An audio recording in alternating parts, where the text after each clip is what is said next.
Ladies and gentlemen, welcome to the show. We are live very late on a Saturday night. It is 8:11 p.m. West Coast. What is that? 11 Make-A-Wish p.m. on the East Coast in the United States. Ladies and gentlemen, we are going to be doing an all-night live broadcast breaking news coverage session tonight. We're going to be here all night. That's kind of the plan because, as you can see over here in Israel, we have a live Tel Aviv cam right now. The sun is rising. The sun has already risen over in Iran, and the sun is rising in Israel. Now, why is that important? Well, this is officially day one. This is the first full day. We're entering the first full day here of this conflict.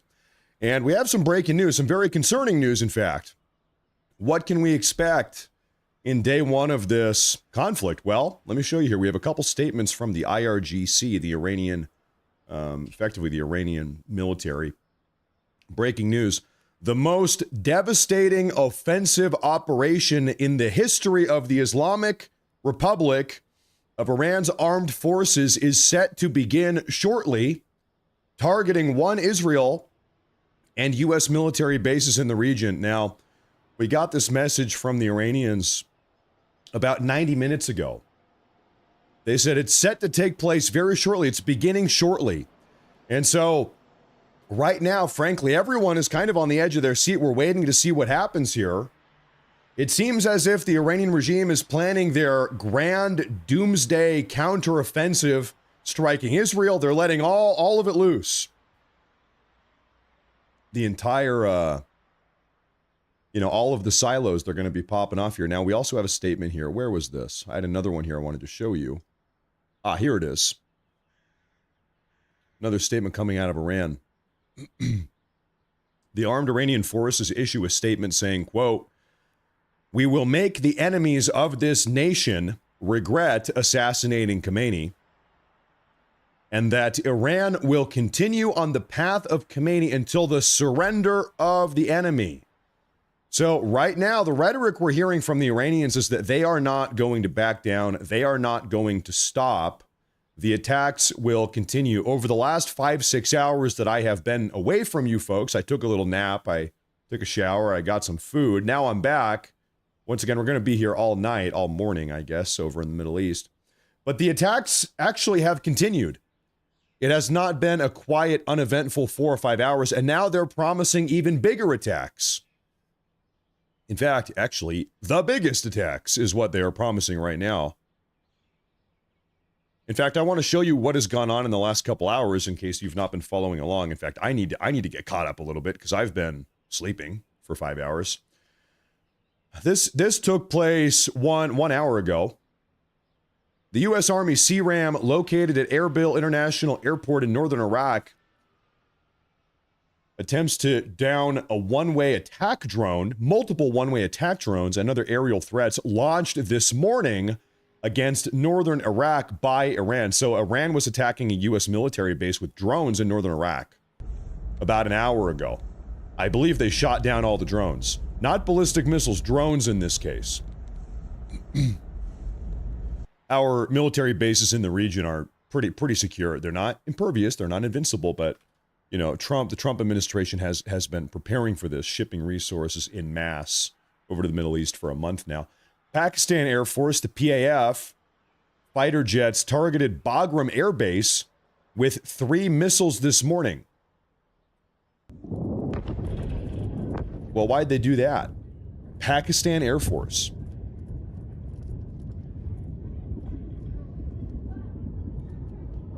Well, keep in mind that Pakistanis, they are in a war effectively with the Taliban right now. You go to the east of Iran, there's a war. There's another war. The entire region is broken out in conflict right now. It's the Pakistani military versus the Taliban who are in control of Bagram Air Base. Okay, now real quick, talking about back to the U.S. military base in northern Iraq, Erbil. Large explosions moments ago. Ladies and gentlemen, what did I tell you, man? I told you. All right. This is live right now. We are tuning into the skies over Tel Aviv, and the Iranians have been promising A doomsday attack, the biggest attack yet. They will make the United States and Israel suffer for taking out Khamenei. We'll see about that. Now the sirens are blaring. Yep, we're getting red alerts all over the city. This is Tel Aviv here, folks. It's going to be a long day, ladies and gentlemen. I'm telling you what, the Iranians have not rolled over. They have not surrendered yet.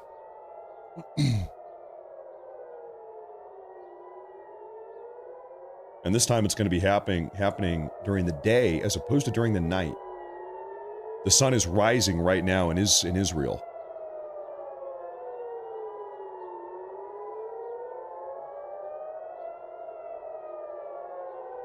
So something just lit up the screen there. I'm not sure what that was. Maybe some distant explosion.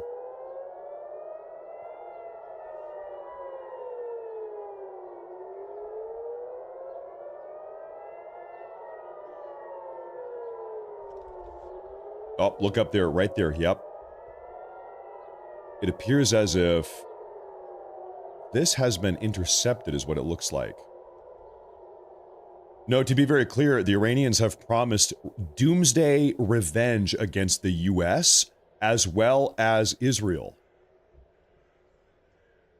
The statement they made is that they are going to be targeting very soon, shortly, very soon, US military assets, bases in the region. And we've got a lot of assets in the region, and also Israel proper. Okay, so that seems to have just been one little sort of paltry ballistic missile there that got intercepted.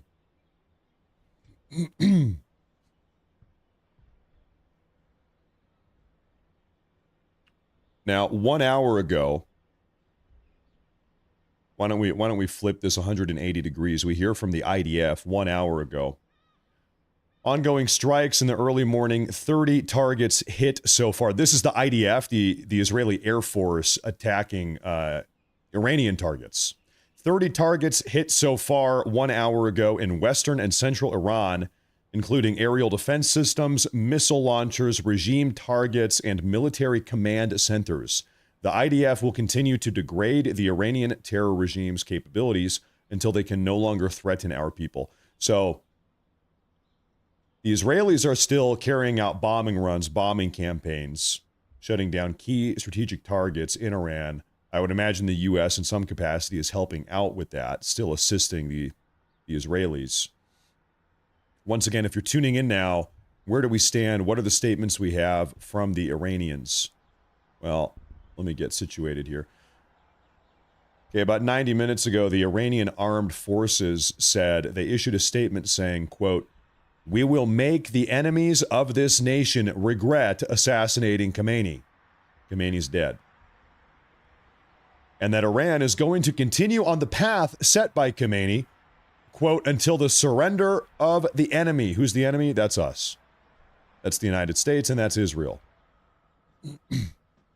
We have another statement from the Iranians about 90 minutes ago, similarly. Breaking, quote, this is coming out of Iranian state media. Quote, "The most devastating offensive operation in the history of the Islamic Republic of Iran's armed forces is set to begin shortly, targeting Israel and U.S. bases." Once again, this came out of Iranian state media about 90 minutes ago. So everybody's been sitting here for 90 minutes. Okay, nothing's happened yet. Hasn't happened yet, but they're talking a big game. They are promising the biggest attack ever. Now, on Google Maps, Erbil Air Base. This is in northern Iraq. Yeah, we've been here before. Well, we've looked at this before. There it is. It's called the No, there it is. There it is. Right here. So this is a, well, this is the airport.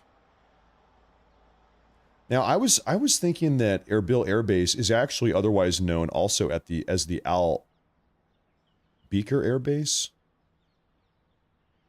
Because we have another air base down here. Maybe it's not the same one. Anyway, this air base here, Al Beaker, has been targeted as well. We've got a lot of these bases all over the Middle East. And they're really very large. Just to give you an idea, kind of the scope of how big some of these bases are. We've got all the barracks, living quarters over here, looks like. Nah, maybe this is storage, whatever it is. Anyway, they're really just massive bases here. And so as far as Iran is concerned, every base that we've got out here is a target. And they're saying as much. Yeah, it's only a matter of time. The Crimson Sporky says, let's see how the fanatic resolve of the IRGC holds up with a dozen American AC-130Js over their head. Spoiler alert, you know, you have to wonder, why are they still fighting? They know they're not going to win this. Trump has publicly said numerous times now that we're just effectively going to keep on bombing them until they submit. We will bomb them into submission. Also, one of the big reasons why we are live right now, we're going to be live all night. The sun is rising in the Middle East right now. This is Tel Aviv, Israel. The reason why we're here right now is because right now we are kind of waiting to see how do the Iranian people, what are the Iranian people going to do? Trump has publicly called numerous times on the Iranian people to kind of rise up. He said, hey, listen, I'm trying to help the Iranian people. I want you to rise up and take back your country.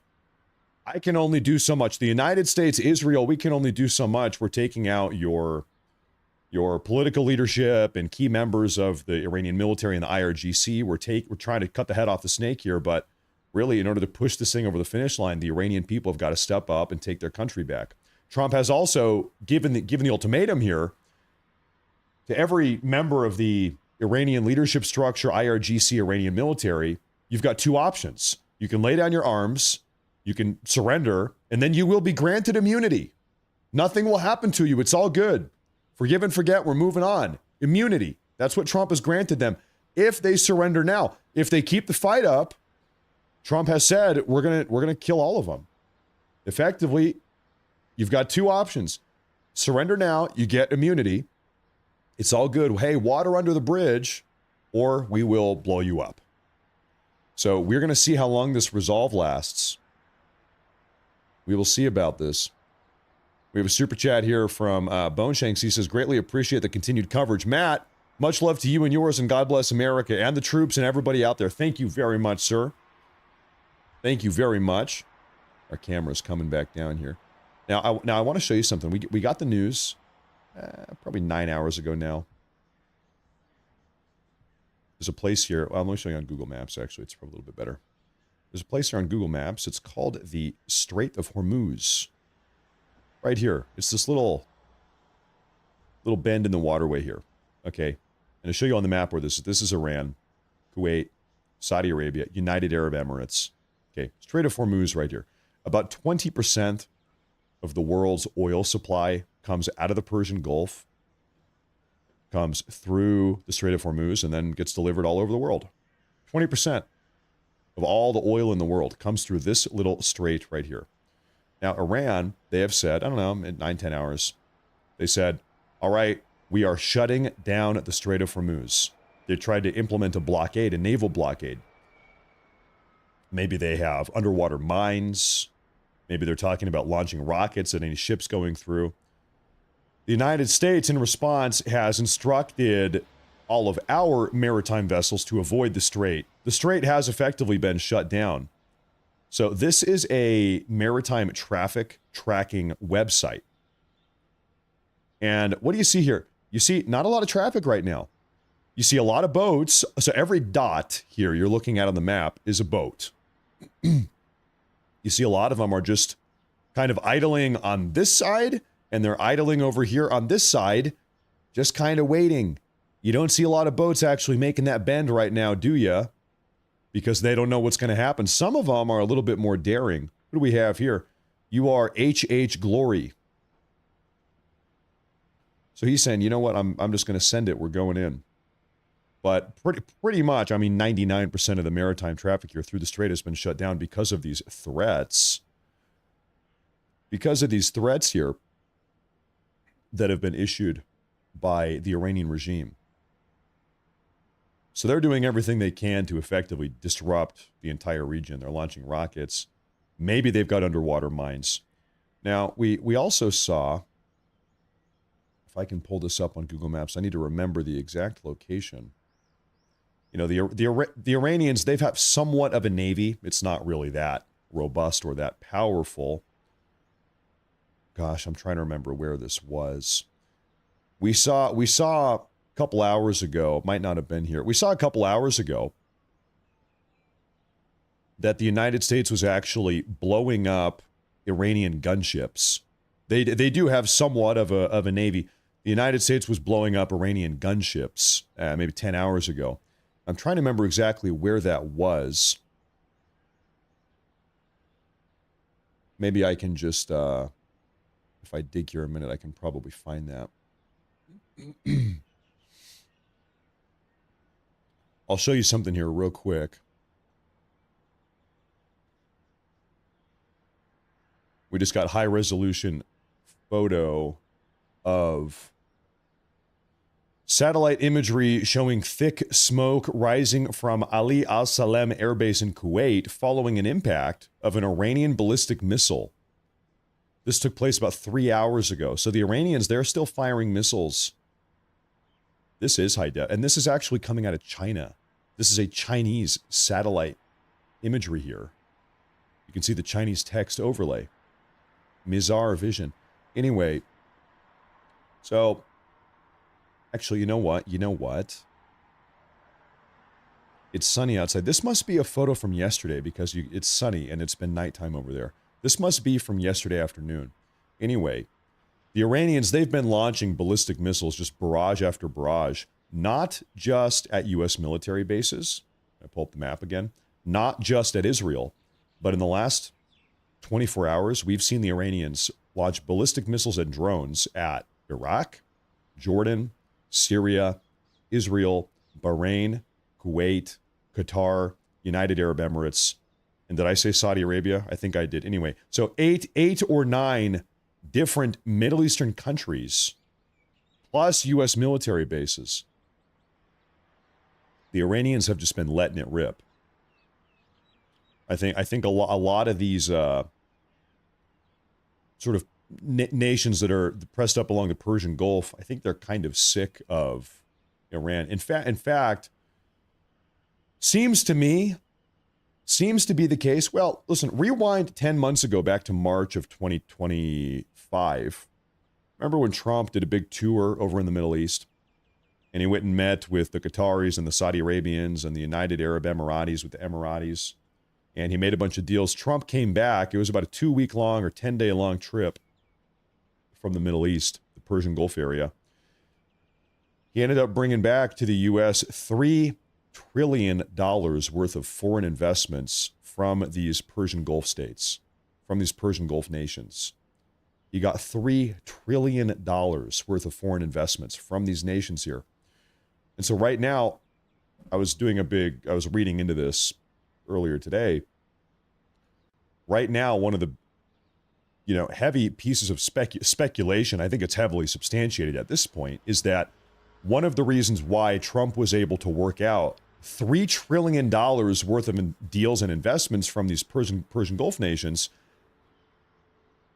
this is the deal that was struck. All right, I'm Trump. Hey, you're going to invest in the U.S., and if you invest in the U.S., if you help us rebuild our country, bring back American domestic manufacturing, etc., I'm going to help you with your bad neighbor, Iran. And so, I'm just going to be honest here. Most certainly Israel is part of the picture. A lot of people, they have a very one-dimensional look. They say, oh, the only reason Trump is doing this, the only reason why the U.S. is involved here, Israel, Jews, Israel.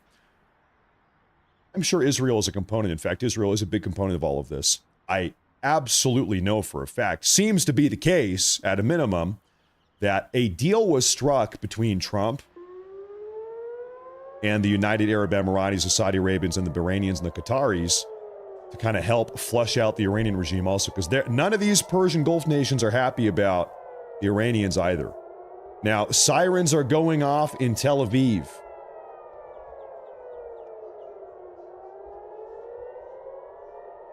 Sirens in Tel Aviv. Yet to be seen how big this barrage will be this time.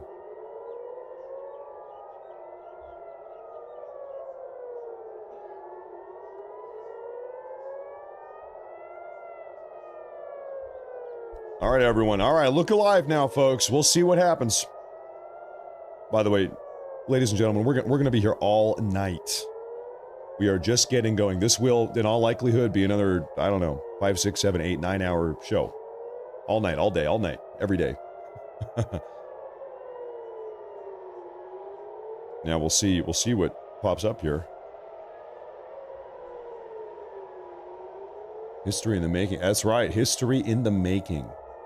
That is right.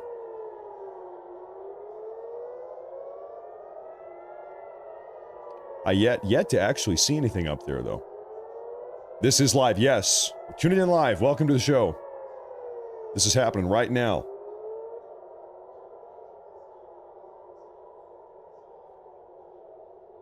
Well,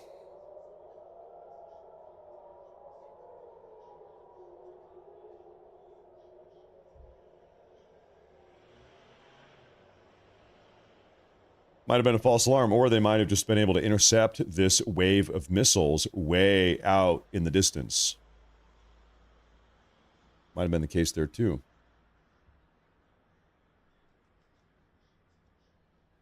The entire world is kind of on the edge of their seat right now.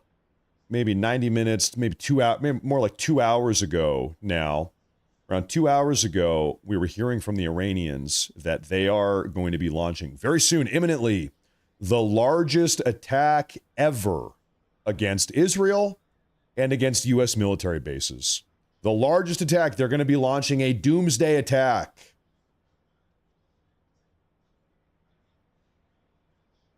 Now, that was 2 hours ago. It's yet to materialize here.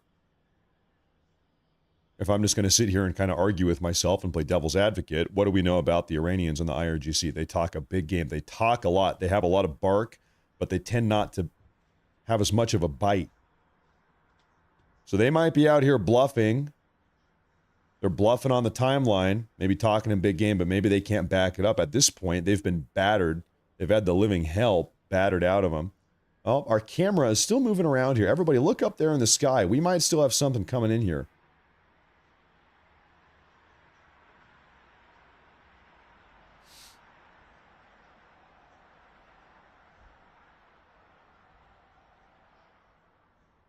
Nah, maybe not. Nobody blink.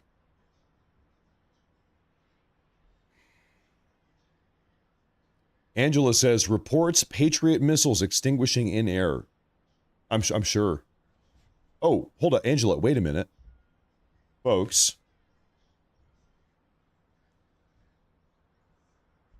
Okay, real quick. I just saw this image get posted. I was going to say, where is this? Well, that's the Burj Khalifa. This is in Dubai. That's the tallest building in the world in the background there. Seems like something just now connected. I don't know if it's a drone or a ballistic missile. Just did some damage in Dubai just now. I'm going to try to get more information. I said, where the hell is this? Because there's no, it doesn't say anything here. Oh, wait a minute. An Iranian missile hit Dubai International Airport this morning. It's a missile. This is Dubai International Airport.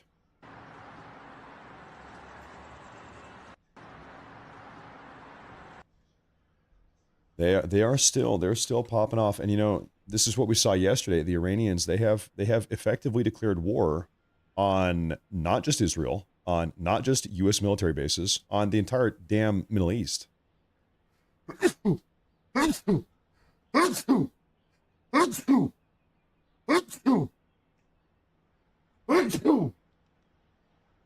Excuse me. I'm allergic to ballistic missiles. I didn't know that. I'm allergic to ballistic missiles. I apologize for that. I'm in the wrong line of work, I guess. Excuse me. Or maybe I'm allergic to Dubai. I'm not sure. Hey, that's a lot of blessings. Thank you. That was like 7 or 8 sneezes. Was anybody keeping count? Good Lord. Lord have mercy. Anyway, no, listen, they have been launching ballistic missiles and drones everywhere. Everywhere. North Iraq, central Iraq, we've got military bases predominantly in north and central. We've got a base in eastern Syria. We've had missiles and drones land in Jordan, Israel, Kuwait, a lot. Bahrain, a lot. Qatar. Did we lose our live feed? What happened there? No, we lost the audio. Qatar, a lot. Dubai, a lot. In fact, we just saw that. We just saw that.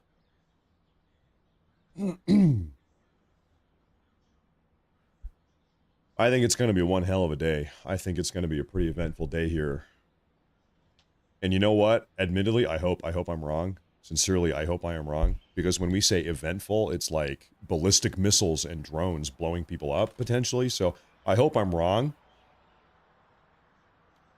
Okay, we have a geolocation of that Dubai International Airport attack.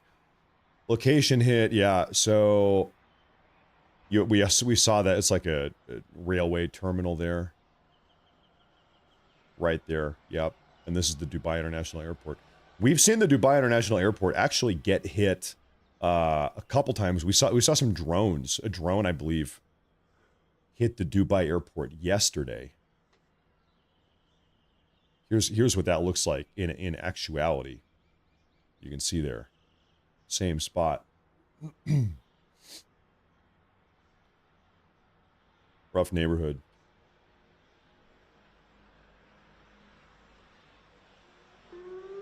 Oh, okay. Air raid sirens here, folks.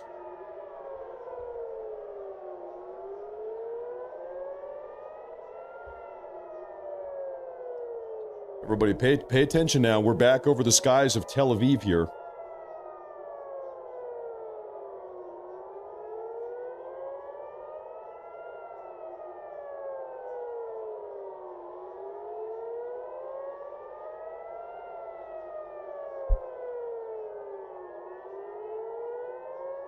Do we see anything up there yet?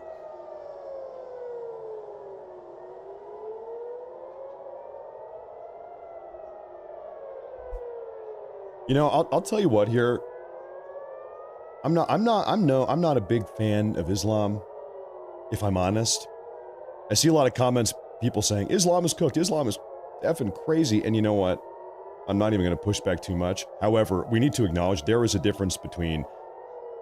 We must understand here. We've got like 7 or 8 Islamic countries that are effectively right now at war with Iran also. It's like Israel and the US and then 7 other Islamic countries versus Iran. Even they are unhappy. Even a bunch of Islamic countries are unhappy with Iran. And of course, this is a Shia versus a Sunni thing. They're all different, but you know, Iran is a special type of crazy. Special caliber of crazy here.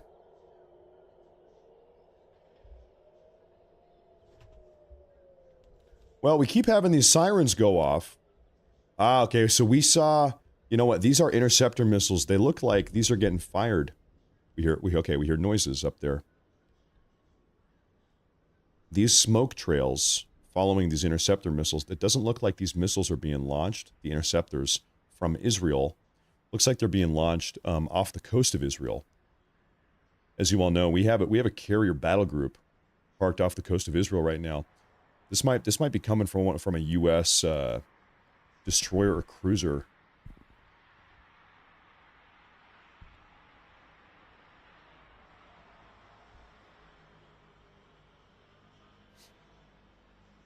Where's the statements from the other countries denouncing Iran? Actually, we have one. We have one from Saudi Arabia. At a minimum, I've seen one from Saudi Arabia. Yeah, no, they're not happy. These Persian Gulf nations, they're not happy with Iran right now. There's drama in the neighborhood. Okay. So if memory serves right now, ladies and gentlemen, in fact, we might even be able to see this. This is a marine traffic tracker. So let's go off the coast of Israel here. So this is here's our Tel Aviv. So can we see any U.S. Can I track vessels, ports, stations?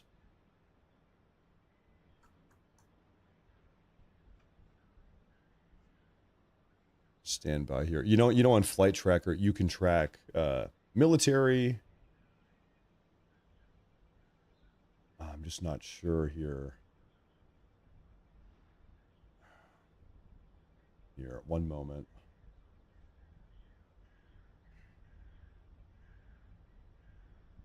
No, maybe not. Maybe I can just take a look at some of these individually here.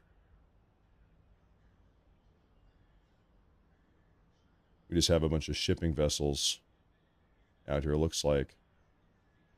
How about the red one? Need to reload this. It might be such that they are going dark, so to speak.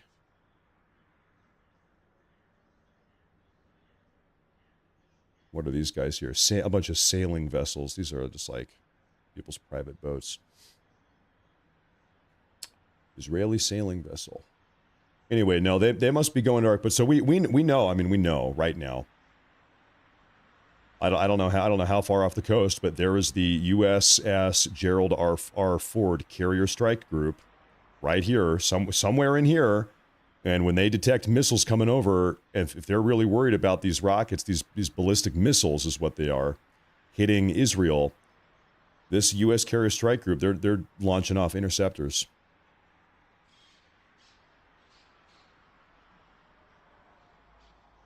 Now wait a minute, I'm seeing somebody say here that we have big time alerts. Do we have alerts for Tel Aviv?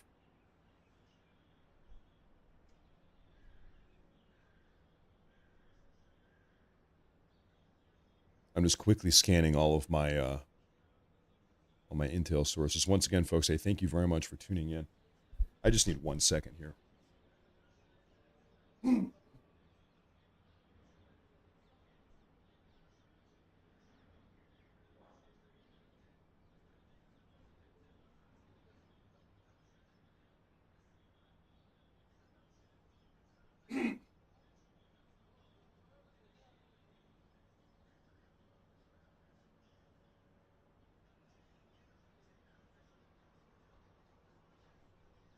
Okay.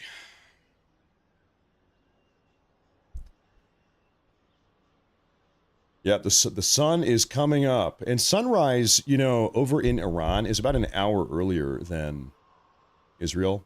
The sun rises in the east. So it's already, you know, let me give you a time here. The time in Iran right now is 8:14 a.m. And in Israel, it's 8:44. They're actually, I'm sorry, 6:44. They're actually 90 minutes ahead. Iran is 90 minutes ahead. Real quick, I'm going to take a look at air traffic here. So you can tell, let's just go ahead and track passenger air traffic. You might notice, nobody is flying over Baghdad. Nobody's flying over Iraq. Jordanian airspace, Syrian airspace, complete and total shutdown. You do have 2 jets in southern Jordan. What are these guys doing down here? Looks like an Egyptian. This is an Egyptian. No, I'm sorry, Royal Jordanian. And you are, similarly, you are Jordanian as well. Now, you know what's so curious? Why was this guy flying loops out here? This is a civilian craft. He was flying in circles. You were also Jordanian. It's just not smart to be in an airplane up here right now. So Iraqi airspace is totally shut down. Emirati airspace shut down. You've got 1 flight up here. This is from Pakistan. Maybe he's trying to get home. He's going home. I don't think that you could pay me any amount of money to fly on Pakistani International Airlines. Would you want to take a trip on Pakistani International Airlines? Yeah, No. No. No thanks. Qatari. Anyway, it's pretty much on shutdown. Of course, nothing over Iran. Now, why don't we do something here? Why don't we flip off passenger? Let's take a look. Can we see any military aircraft that are publicly tracking here? This is an American right off the western coast of Israel here. And this guy here, he's just flying in circles off the coast of Israel. It's a Strato tanker. Are these also U.S. aircraft? Yep. Another Strato tanker. And another Strato tanker. U.S. Hey, man, any updates on boats in the Gulf? Yes. So, as you all saw yesterday, I don't know, probably 12 hours ago now, we saw the Iranians say, all right, we are officially shutting down the Strait of Hormuz. We're shutting it down. And here's the Strait of Hormuz. You still have a couple vessels that are floating on through. But what do you see? You see most people, they don't want to risk it. So you see a massive maritime vessel build up on the west side and on the east side up here. They're waiting for the shutdown to be lifted. They don't want to risk it. They don't want to risk it. So you see a big build up. They said, we're just going to wait here. We're just going to wait. We don't want to get blown up. So we are just going to wait a couple hours or maybe a couple days. You don't have a lot of traffic right now. You're just seeing kind of a traffic jam. Now, let me real quick take a look at some of these super chats and rumble rants. This is Fergie318. It says, Matt, mad respect for you to sit there most of the day to bring us this... I'm sorry, very curious change in lighting there. This breaking news. I found your coverage this morning to be the best one. Here you are now again. God bless you and protect our troops. Well, there are a lot of people out here, a lot of broadcasters doing coverage of this. So if you say I'm the best one, that means a lot. I appreciate it. That's a big compliment. Thank you very much. I appreciate that. There's a lot of people doing it right now. We are monitoring the situation, folks. Now, I'll tell you, really, I am just sitting here. It's not like I'm on the front line. I'm sitting in a cozy office chair in my office in my house. So it's not like I'm, in a ditch right now.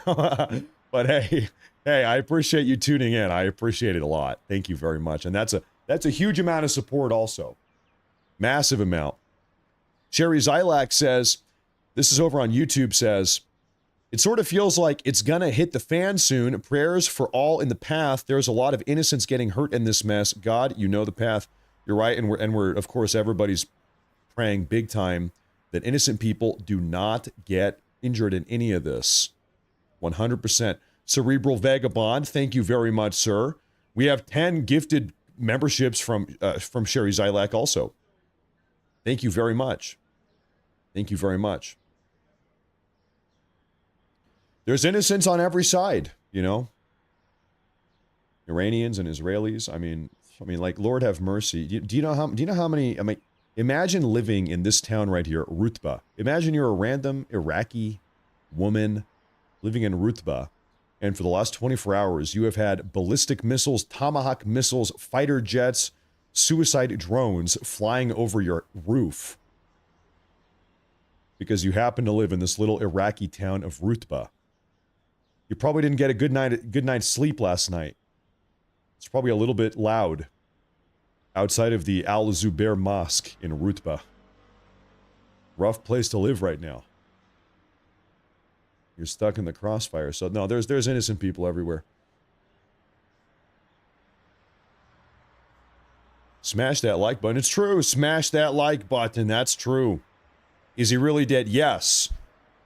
Supreme Leader Ayatollah Khamenei is dead. He's actually been dead for maybe 9 hours. He was killed yesterday. We have the confirmation. President Trump himself has confirmed as much. And in response, now about 3.5 hours ago, the Iranian military, the IRGC, they have promised a retaliatory doomsday attack, the likes of which they say nobody has ever seen. They are going to make it rain. In fact, if you want to hear their exact verbiage here, can I read these? The Iranian Armed Forces issued a statement 3.5 hours ago saying, "We will make the enemies of this nation regret assassinating Khomeini, and that Iran is going to continue down the path Khomeini set them on until the surrender of the enemy." They're talking about us. We are the enemy. We had another, just, well, I guess I lost it. Well, darn it. I want to pull up the other statement here if I can find this.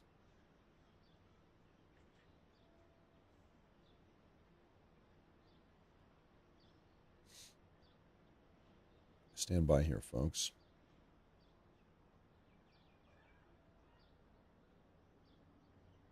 Yep, okay, here it is. Here it is.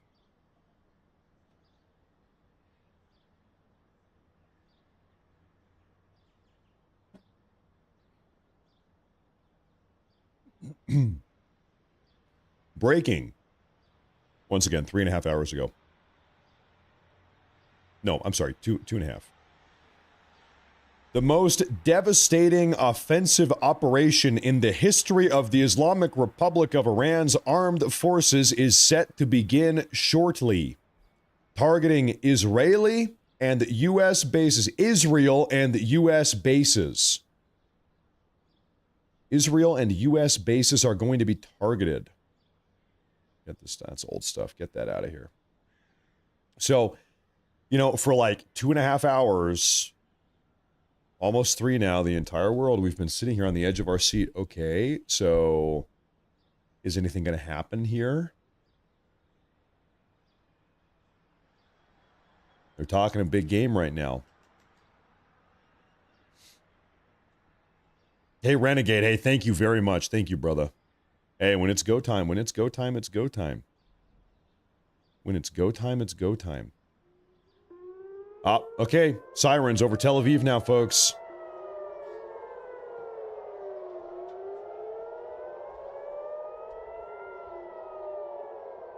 Sirens going off over Tel Aviv. Israel.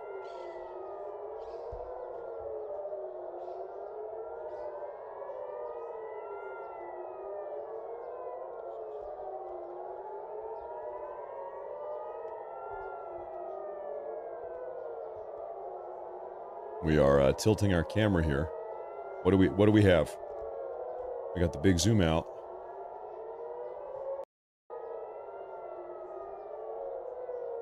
Little stutter there.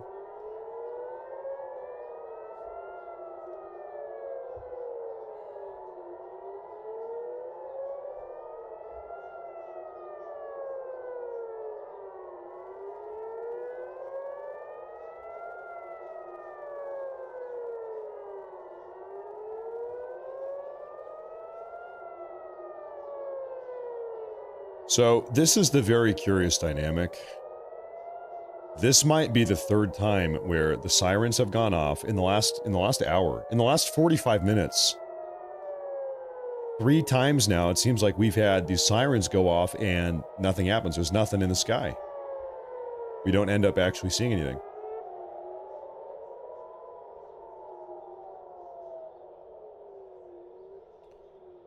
So, I mean, you can come to 2 conclusions here. False alarm, or that they are just intercepting these missiles so far out that they're not even appearing on our camera feed. They must just be knocking these things out of the sky way, way, way far out.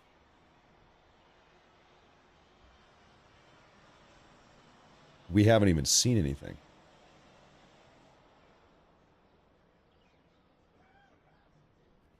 Okay, we do have some new footage here. This is an Iranian suicide drone getting shot down over Kuwait not long ago.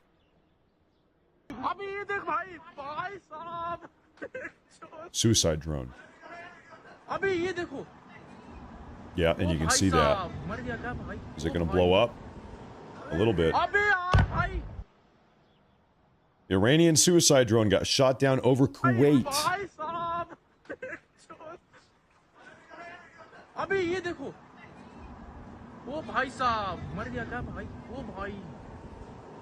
Something popped that thing. Something popped that thing right out of the sky. Someone said, where's Kuwait? Right here. Okay, right here. Kind of right in the epicenter. Right in the middle of all of it, huh? And so Kuwait, they've been getting battered also. The International Kuwait Airport. The Kuwaiti airport took some suicide drone damage yesterday afternoon.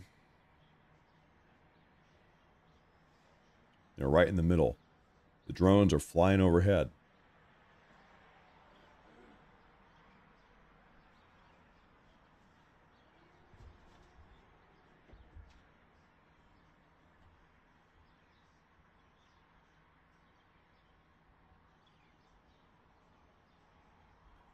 Let me try to do my best to get caught up on super chats here. Longtime fan of your show, just wondering how close we are from having the Golden Dome built. You know, I don't know. I'm not sure. I couldn't tell you. That's a good question. I couldn't tell you. 9170. Thank you very much. No, I'm not sure. I want to say, if I remember properly, that funding for it was allocated with the One Big Beautiful Bill, which got passed, what, like 10 months ago or 9 months ago or something. So I think they got it funded within the last year. But beyond that, no, I'm actually not sure. That's a good question. I'll have to look into that. Thank you very much. Thank you very much.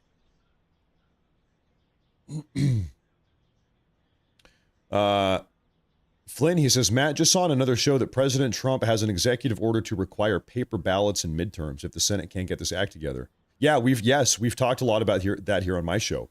Yep, that's right. Trump is a backup plan if the Save America Act falls through. You're right about that. Thank you. Ideally, we just get the act passed. Lowercase EL, he says, thank you, Matt. The massive super chat, by the way. Thank you very much. He says, thank you, Matt, for showing what the real world is actually like. Conflict is inevitable. Always bad actors. Our ability to conduct a war in this manner is truly impressive and shows just how far we've come. It is, you know, regardless of whether or not you're super happy about what has gone on over the last day, every time stuff like this happens, it's divisive. You love it, you hate it, whatever. You need to acknowledge, everyone must acknowledge, even if you're not American, you might be a European guy, you need to acknowledge the U.S. military, not only are we number one, but we are number one. Our military is number one by a mile, by 10 miles. Nobody is even close. The United States is undeniably the single and only global superpower. Nobody comes close. We are the global hegemon. This is America's world, and you are living in it. That is the way that this is. Undeniable. You can be mad about it. You can be pissed off. You could say, I wish we weren't doing this in Iran. Okay, that's your personal opinion. That's fine. But this is such an overpowering show of force that we've seen here. Another recent reminder is what just happened in Venezuela. Just complete and total dominance. Complete and total dominance. It's not even close. I mean, think about the message that was sent by nature of blowing up Khamenei or killing Khamenei the other day. Okay? Khamenei, he knew that he had a target on his back, and so as such, Khamenei, he was living in bunkers for the last couple of weeks, maybe a month. He was hiding out. And you know, Khamenei, by nature of being the supreme leader, he was held out in the deepest, most secure, most robust, safest, most hidden bunker the Iranians had. They put him in the safest place in the entire country, wherever that might have been. You know that they did. And still, in the very first strike, in the opening strike of yesterday's, initiation here, he got taken out in the first couple minutes, perhaps. And so that sends a message around the world. The United States, Oh, sirens going off again here. The United States, we can act with complete and total impunity. We can kill anyone, anywhere, at any time, from any altitude. It doesn't matter if you're in a bunker, under the water. It doesn't matter where you are. If we want you dead, we can kill you. That's just the fact of the matter. You do not want to cross the U.S. military.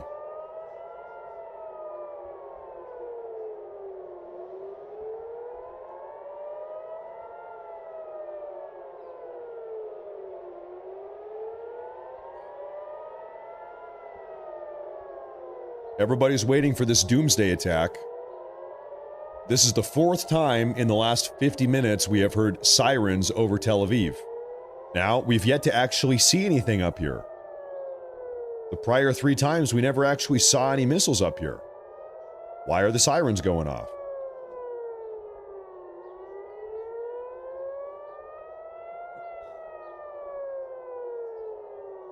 Killing inbred goat herders is not a flex.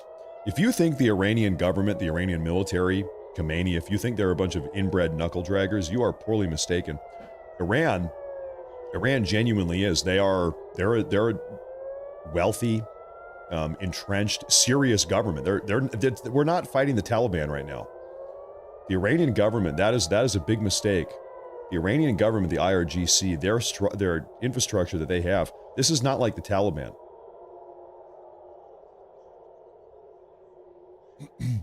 Iran is like a serious country. They are a serious country. In fact, you know, just let me, I think a lot of people maybe have never actually taken a look. Just to give you an idea.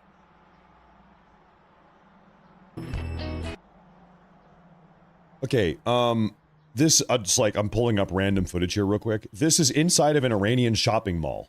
This is a shopping mall inside of Tehran. So, once again, and this is just a very small example here, but they're not living in caves. They're not, I don't want to say first world, I'm not going to say first world country, but it's not like everybody's living in mud huts. They're like kind of living regular lives a little bit. They just have a psychotic, violent regime. Like I said, though, Iran is this is a shopping mall in Iran. I think a lot of people, you know, when they think of the Middle East, they think of like, you know, war on terror, members of the Taliban hiding in caves on the side of the mountain. Iran is a little bit different. It's a little bit different. A little bit different. You know, to be fair, though, I'm sure there are places in Iran where there are people living in caves. I'm sure there are some people living in caves. You've got a rich part of town and a poor part of town, I'm sure.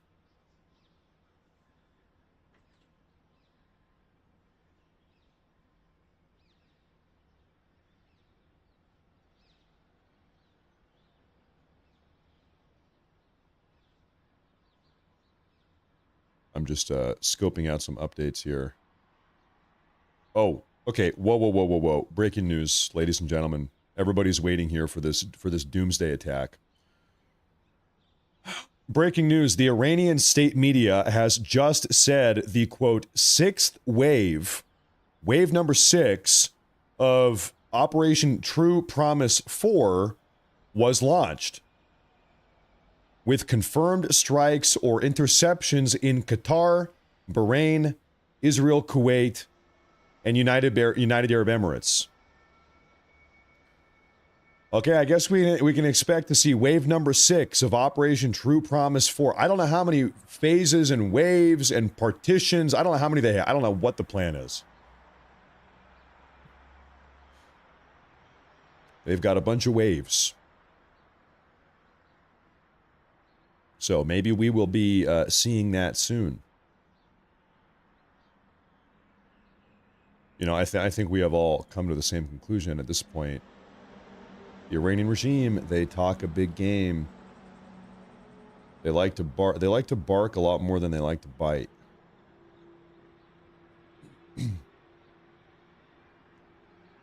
I believe Iran has a population of right around 92 92 million people. There's a lot of people living there. It's a big country.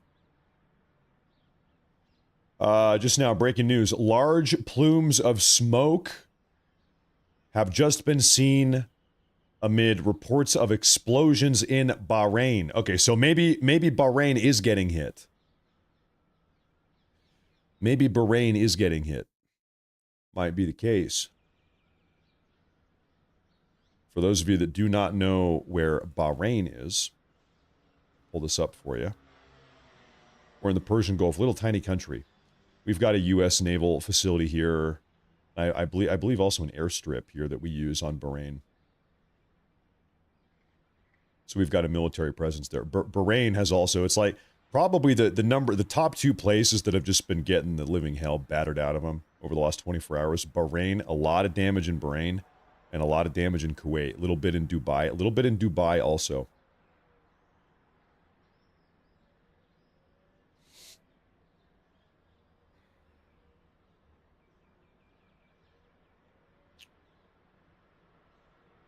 Taking some damage. And by the way, it's not even collateral damage.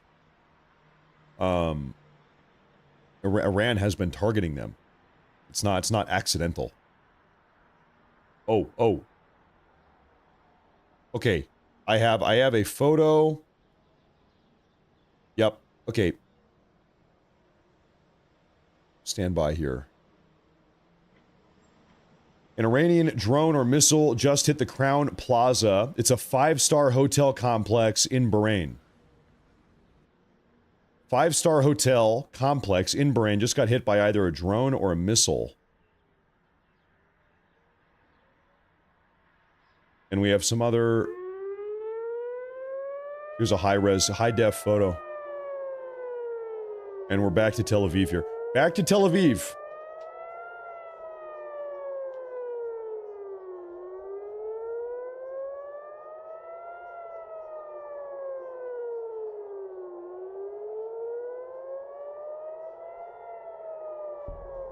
Oh, you hear something up there in the sky. You heard that rumble.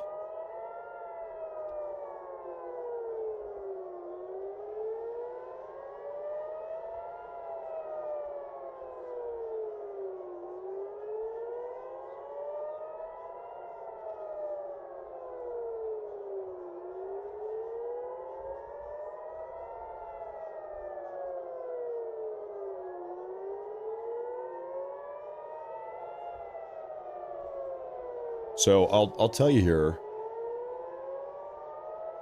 in the last hour, in the last 60 minutes exactly, we have heard this siren go off 5 times now. This is siren number 5 in the last 60 minutes.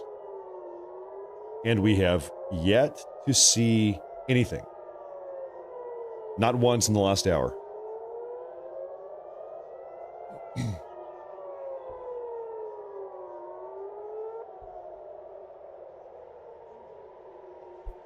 Getting very curious. Is this really live? This is live. Yes, this is live footage. It's a live feed coming out of Tel Aviv, Israel. Now, I wonder if we can find any other live feeds. Maybe we can get live feeds coming out of Iran. Let me look for that.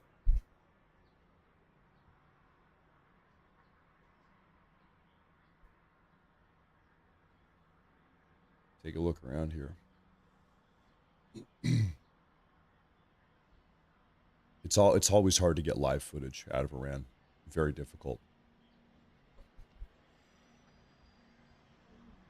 Matt, will you tell my shy lady friend hello, please and thank you. Brother, why do you put lady friend in quotes? Is this a gay thing? Are you gay? Is this a gay thing? Why do you put lady friend in quotes? Is this something gay? Is it a lady boy? Are you dating a lady boy or a trans person? Hey, I don't know. You know what? I'm gonna give you the benefit of the doubt. I'm sure it's a woman. I'm sure it's a real woman, a real beautiful woman. A really beautiful woman. Only the most beautiful for you, I'm sure. I know. Hey, thank you. Shout out. Thank you to the lady friend, to the lady friend. Shout out. That's great. Thank you very much.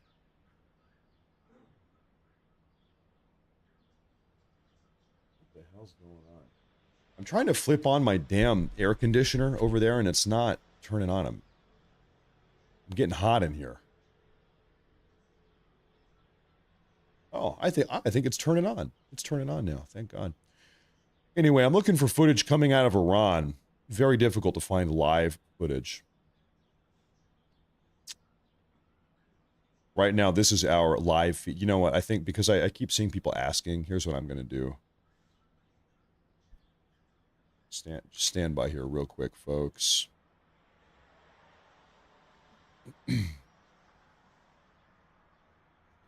Stand by here, ladies and gentlemen.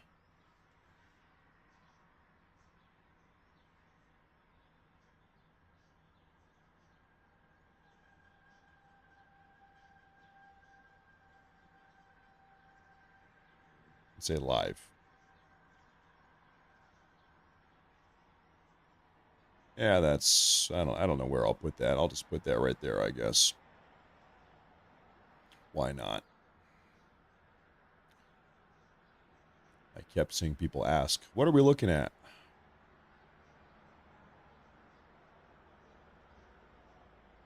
What the hell are we looking at? I'm going to do a quick flight radar check.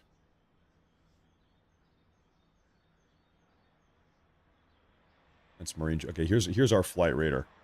So, you know what? What do we see right here? Almost right off of Gaza. You see a series of U.S. Stratotankers flying around. This guy was running laps. You see a series of U.S. Stratotankers. And you know, you have to assume every time we are able to publicly track a U.S. military vessel, or any military vessel for that matter, on flight radar, it's because they are allowing us to track them. At a minimum, they don't care if we see them. If they really didn't want us to know that they were flying Stratotankers off the coast of Gaza, then they would go dark. They'd flip off the transponder, yeah? Now, down over here, let's go take a look at the Persian Gulf. Let me flip off military vessels. Let's flip on passenger vessels. So still, what do we see? Total airspace shutdown of Bahrain, Qatar, United Arab Emirates, Kuwait, total Kuwaiti airspace shutdown, total Iraqi airspace shutdown.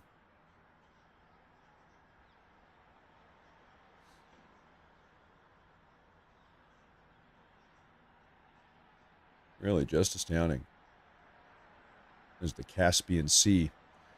You know, it occurred to me the other day, what happened in, I don't know, what was it, maybe 320 BC ballpark, don't quote me, around 320, 315 BC. Alexander the Great traveled all the way from Macedon, northern Greece. There's North Macedon, it's a country today. He crossed the Hellespont, he conquered the Iberian Peninsula, he conquered all of the Levant. Egypt, he conquered it, they made him the pharaoh. He traveled east, he conquered the Babylonians, he conquered the Persians. He came over, he combated the nomadic Saka tribes up here in what is now modern-day Uzbekistan. He conquered the Bactrians, he came down, and then he passed away right on the border with India here. Anyway, he conquered the Persians. I'm trying to say Alexander the Great conquered the Great Persian Empire. You know who else recently did that? Trump. Is it fair to say that Trump has now conquered the Persians?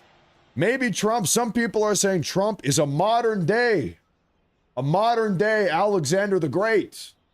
He's conquered the Persians. A little bit of a different dynamic.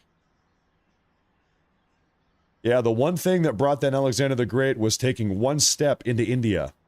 The greatest man to ever live up to that point. He conquered the entire world. He took one step into India and he dropped down dead. Not exactly surprised. We know how India is. They're calling him Trump the Great.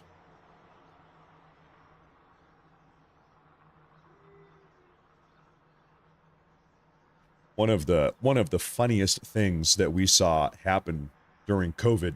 If we can say that there was anything funny about COVID, here's one thing we can say. The Indians, as in Indians living in the nation of India, they weren't really that impacted by COVID. COVID didn't really have that big of an impact on India. It's almost like the Indians, they were resistant to it. They had some type of resistance to COVID. The Indians were barely impacted at all, to be honest. Look into it. And so one of the jokes here is that the reason why the Indians maybe were not so impacted by COVID is because they live in filth. They're living in filth. And so they have maybe a more robust immune system by nature of living in filth. They're surrounded by garbage and poop and all types of terrible things. I mean, it's not exactly the cleanest country in the world. India's so bad, not even COVID wanted to mess with them. Maybe that's what you can say. I don't know. I'm done looking at India, though. Anyway, here. You know, I'll tell you something. Okay, ladies and gentlemen, we have been seeing this Tel Aviv siren go off right about every 12 minutes. It's almost every 12 minutes on the mark. Okay? What does that mean? We should be, if my idea is correct, we should be seeing the Tel Aviv sirens go off in the next 90 seconds. What do you want to bet? In the next, let's say 2 minutes. In the next 2 minutes, are we going to see the Tel Aviv sirens go off again? Wait and find out. We'll see. I'm starting to try to put together a pattern here. Let's see what happens.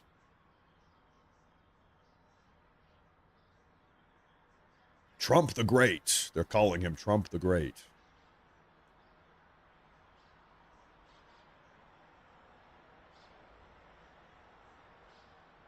We'll see in the next 2 minutes. And once again, we've yet to even see any missiles. No missiles have been going off. No interceptors either.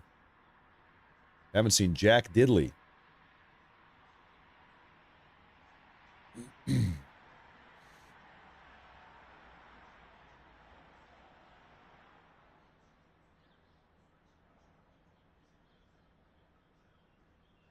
I do have maybe some breaking news here. Breaking news. Protesters associated with Iran-aligned armed forces are attempting to reach the U.S. Embassy in Baghdad. That's Iraq. And the Iraqi security forces are currently using forces to disperse them. So, Irani-aligned armed factions in Baghdad, Iraq, are attempting to reach, maybe seize, the U.S. Embassy in Baghdad.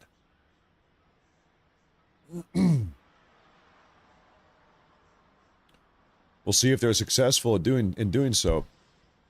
Once again, the Iraqi security forces are attempting to disperse them and push them away from the embassy. I don't know if they're using lethal rounds or what. I'm not sure.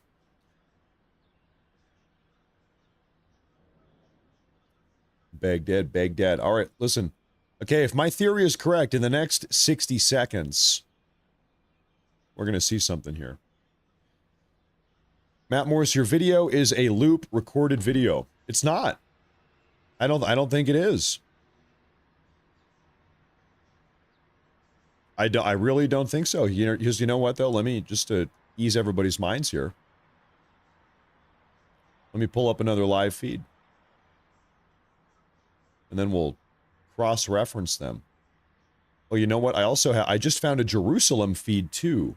We can take a look at Temple Mount. I've got Jerusalem. But let me find a backup Tel Aviv. Stand by now. Stand by.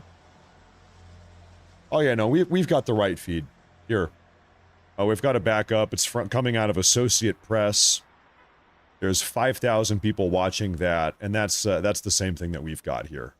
So no, don't worry, we're good. We've got the live feed. Now, that being said, you know, we'll do the Associate Press one, just cause. Just cause. You've got people in the live chat spamming the peace sign. Peace on earth. Peace on earth. You know, sometimes in order to have peace, it must be a little thing called peace through strength sometimes. Have you heard of it? Now, what I'm going to do, why don't we go ahead and put the Jerusalem live cam feed up also, just so you guys have something else to look at. That might make the show a little bit more exciting here. Just bear with me.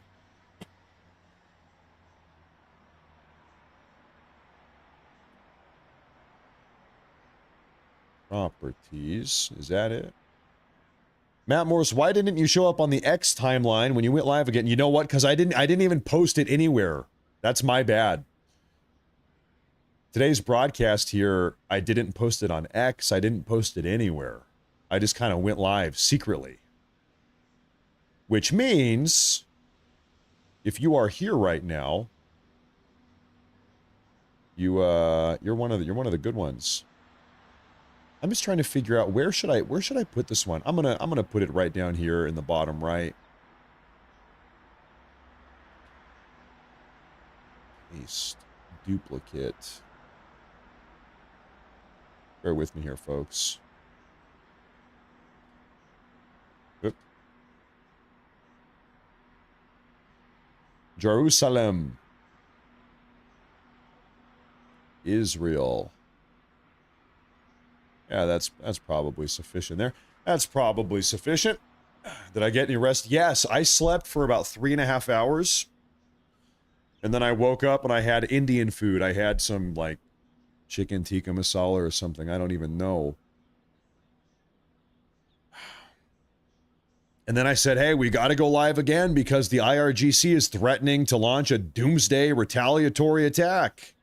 Doomsday retaliation. Okay, we got to go live. And now it's been like 3.5 hours. Hello, guys. Iran, IRGC. A lot of talking. Oh, did Trump post something? Let me take a look here. Bear with me now, folks. Hold up. Stand by. Matt Morris, this channel is more entertaining than some others. I appreciate that. I appreciate that. Oh. Folks, 1 minute ago. What is our great Supreme Leader Trump saying? The Supreme Leader of America. What is he saying? He says, Iran just stated that they are going to hit very hard today. Harder than they have ever been hit before. They better not do that, however, because if they do, we will hit them with a force that has never been seen before. Thank you for your attention to this matter. So Trump says, hey, I've heard what you're going to do. Don't do it. If you do, we're going to blow the living hell out of you.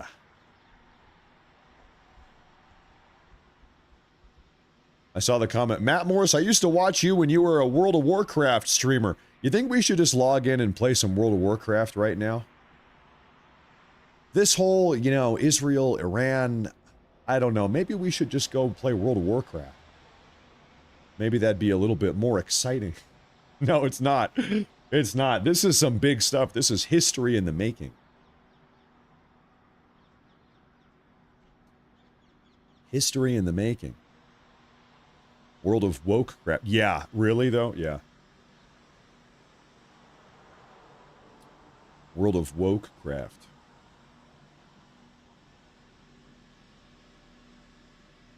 Well, this is that big statement from President Trump. He says, Iran has just stated that they are going to hit very hard today, harder than they have ever been hit before. They better not do that, however, because if they do, we will hit them with a force that has never been seen before. And here's the deal. Here's the difference between the United States and Iran. When Trump says, we're going to hit you with something you've never seen before, you know he means it. He's meaning that. When the Ayatollah Khomeini, who is now deceased, he's no longer with us. When he says, we're going to hit the United States with a force they've never seen, he means nothing. He's just yapping. He's just a yapper. And now he's dead. Now he's blown up.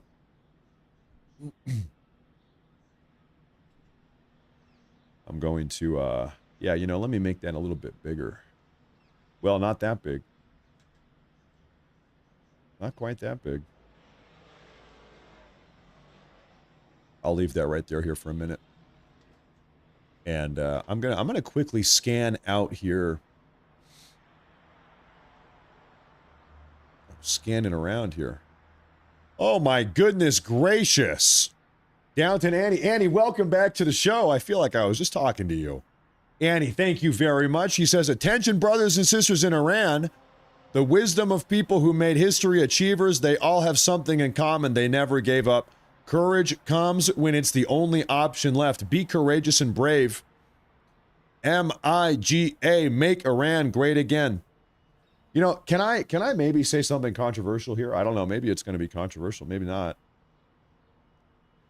I want to like Iran. Every Iranian person I've ever met over here in the Western world, they're nice people. I've got nothing but positive interactions with Iranian people. I genuinely, sincerely, deeply, I want Iran to do well and be successful. I think their regime is psychotic. They're terrible. I would personally, just personally as a human, I want Iran to do well. And I think they've got a great, rich, really beautiful history. One of the richest, one of the most beautiful histories, frankly. I really hope they do well. I really hope that they come out of this better than ever. I really do. I really do. The Persians, they're good negotiators also. They're good negotiators. Thank you, Annie. Good to see you, Annie. Thank you very much. Iranian chicks are hot? Well, I'll stop you there. I'm only interested in white women. You call me a racist, whatever you want. I'm really only interested in white women. These days, only one white woman, singular, only one of them, not plural. I need to say obligatorily, but hey, you can, more for you, I guess. Thank you very much. We have a new membership from Belladonna. Thank you, Belladonna. Thank you, new supporter on YouTube. Thank you, lowercase. Thank you very much. Thank you very much. I need to scan for updates here. Thank you, sir. Clint, hey, welcome to the community. Thank you very much. And from Big Sims, he says, do you think it's going slower for Iran to fire back because all of their ballistic missile launchers have been destroyed? That's a part of it. That is a part of it. And I'll tell you what, listen, right now, every single, you know, high-res 4K resolution satellite that we have is focused right now on Iran. And we've got drones scouting over the entire landscape, you know, taking in information. Anytime one of these Iranian ballistic missile launchers pokes his head out to fire off a ballistic missile, we are tracking it. Where is it? We're analyzing the landscape. We've got huge, I'm sure, huge programs or maybe AI analyzing every single square inch of this country. The second anything is abnormal, a rocket launch, a vehicle, a Humvee, anything, pokes its head out of its bunker or cave or whatever that it's hiding in, we track it, we bomb it. We're shutting them down step by step. That's what's going on. We are scandalizing. So yes, absolutely. Absolutely. You know, they've got a finite number of 1 ballistic missiles and 2 ballistic missile launchers.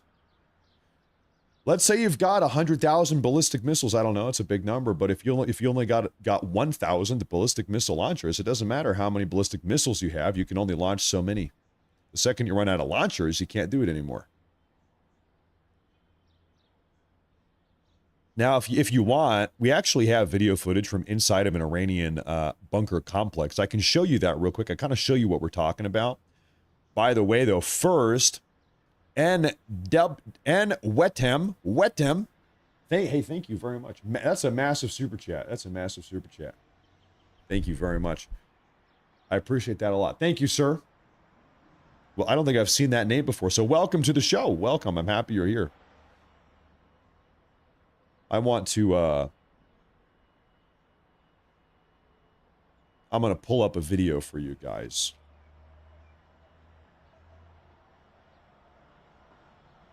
This is a real video that was released about 11 months ago.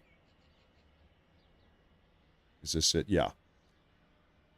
And every time, just I want to preemptively say this, every time I show this, people say, oh, this is AI. It's not. This is not AI.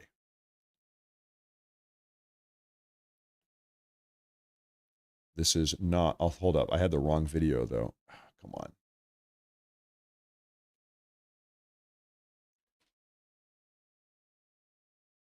Here it is. Okay. So if you're curious, like, you know, what is going on here kind of behind the scenes, I'll show you this here. This is inside of an Iranian bunker complex buried inside of a hillside. It's a very mountainous country. And it is inside of these hillside bunker complexes that the Iranians, they've been storing all of their, they've got numerous different types of missiles and ballistic missiles, and also missile delivery systems. So these trucks, they load them up on the back of these trucks. They got to store the missiles somewhere. This is how they do it. They've got bunker complexes all over the entire country, all over the damn place. And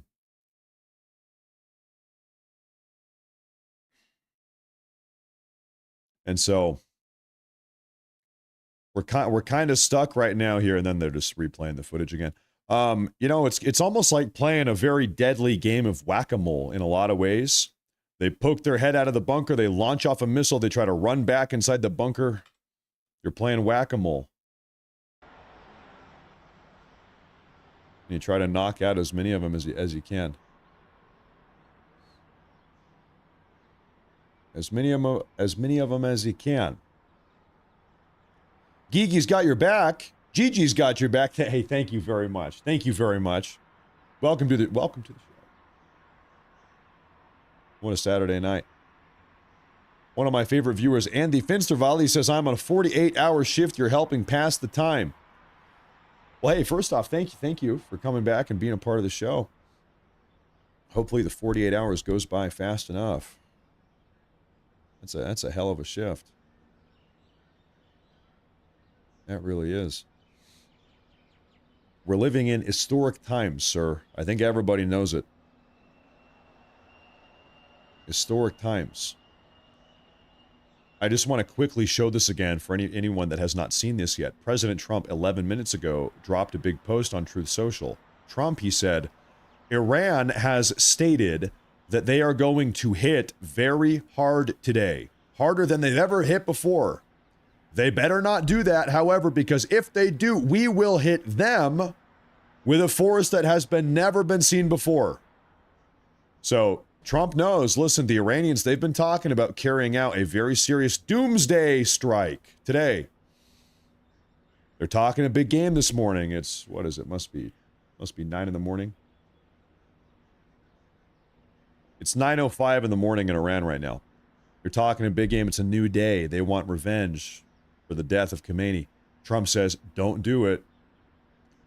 If you do that, we're gonna be forced to hit you harder than you've ever been hit before. He's saying, don't do that. You know, I'm just thinking here, it has been about a half hour. It's been about a half hour since we have heard sirens over Tel Aviv. This is Rockin' Sticks. He says, Matt, you rock. Shared your feed to a lot of folks today to get common sex. Hey, it's been a long day. It's been a long...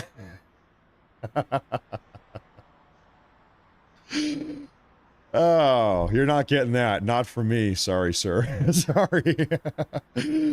Common sense, OSINT commentary. Hey, thank you. Hey, thank you very much. I'll give you common sense, but no common sex. Ah, good Lord. Good Lord. Hey, thank you very much. Thank you very much. This is a super chat from Joey DeBarba. He says, come on over to Rumble, the only true free speech platform. And it's true. And that is true. We love Rumble. Sometimes I see people in the YouTube chat, they say, Matt, I'm trying to post something and YouTube is censoring me. I'm trying to do a super chat. I'm getting censored. You know what? Rumble doesn't do that. Rumble's not doing that. YouTube does it sometimes. Thank you, Joey. That's a big one. Thank you very much. Thank you very much. It's called a Rumble rant. Thank you very much. My clouds are frozen. No, I think we're fine. I think we're fine. You think the clouds are frozen? This is the Associate Press. What about this one over here? There we go. Are they the same? Same. Same? Same. Okay, everyone, keep an eye on the clouds. We're looking to see if anything moves here. We have somebody alleging that the clouds are frozen. You know what? Look at this light right here in the center left. Oh, there's a bird. You can see a bird flying. There's a bird. Actually, I think that might be a plane. That's probably a plane, actually. No, we're good. We're fine. It's all good. It's all good.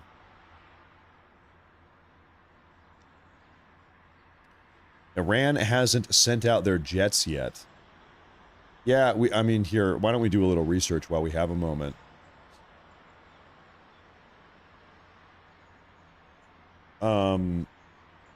How many fighter jets, let's say operational?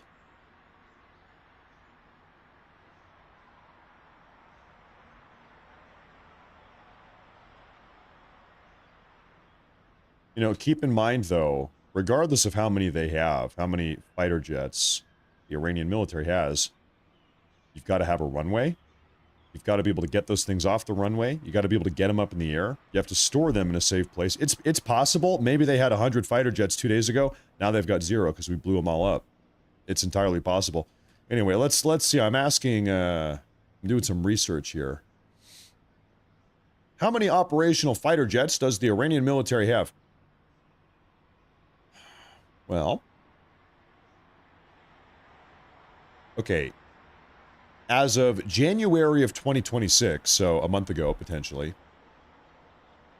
188 fighter/interceptor aircraft in their total inventory, with an estimated readiness/operational figure of around 103. So operational, ready to go as of a month ago, 103 fighters/interceptors. They might be blown up now. All of them might be gone now, though. And that's a mix, by the way, of F-4 Phantom IIs, F-14 Tomcats, F-5 Tiger IIs, and MiG-29s. So they're using some of the old stuff. They don't have a lot of the... They do not have the cutting-edge technology that we have. They're using old stuff. Like Cold War era stuff. In fact, I'm gonna pull up photos so you guys can see exactly what they've got. I think the F-14 Tomcat maybe is their most advanced thing that they've got. I'm pulling up photos here just a second. You guys can get an idea of what this stuff looks like.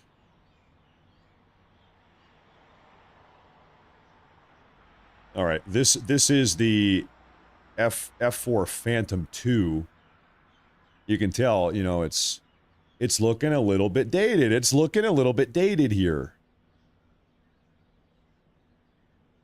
Introduced 1960. So these things are 66 years old.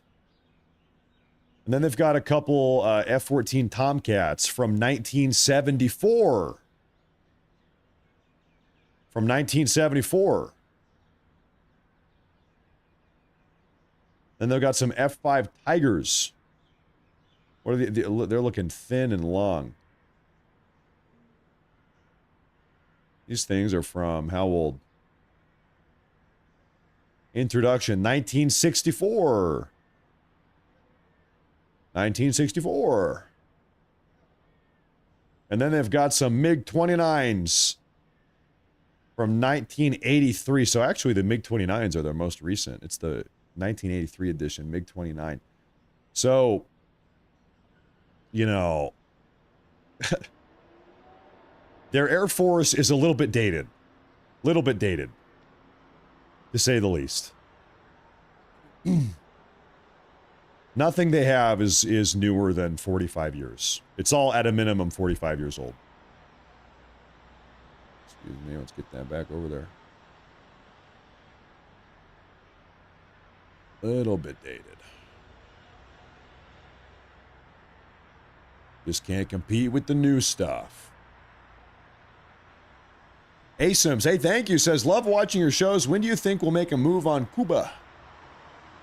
You know, I wouldn't be surprised if it's here. I think probably the second we wrap up with Iran, after this situation has kind of resolved itself, wouldn't be surprised if a Cuba pressure campaign, if we put Cuba in the pressure cooker. Have you noticed that's kind of what Trump does? He throws them in the pressure cooker, and then he cooks them. That's how he does it. You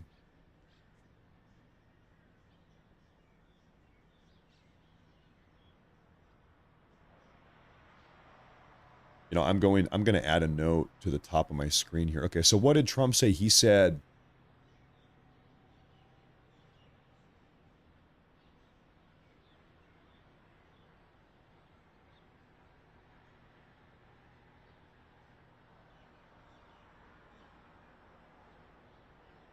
I'm just going to say that Trump warns Iran, do not attack. Do not do that. Do not do that. Don't do that. Hey, don't do that, he said.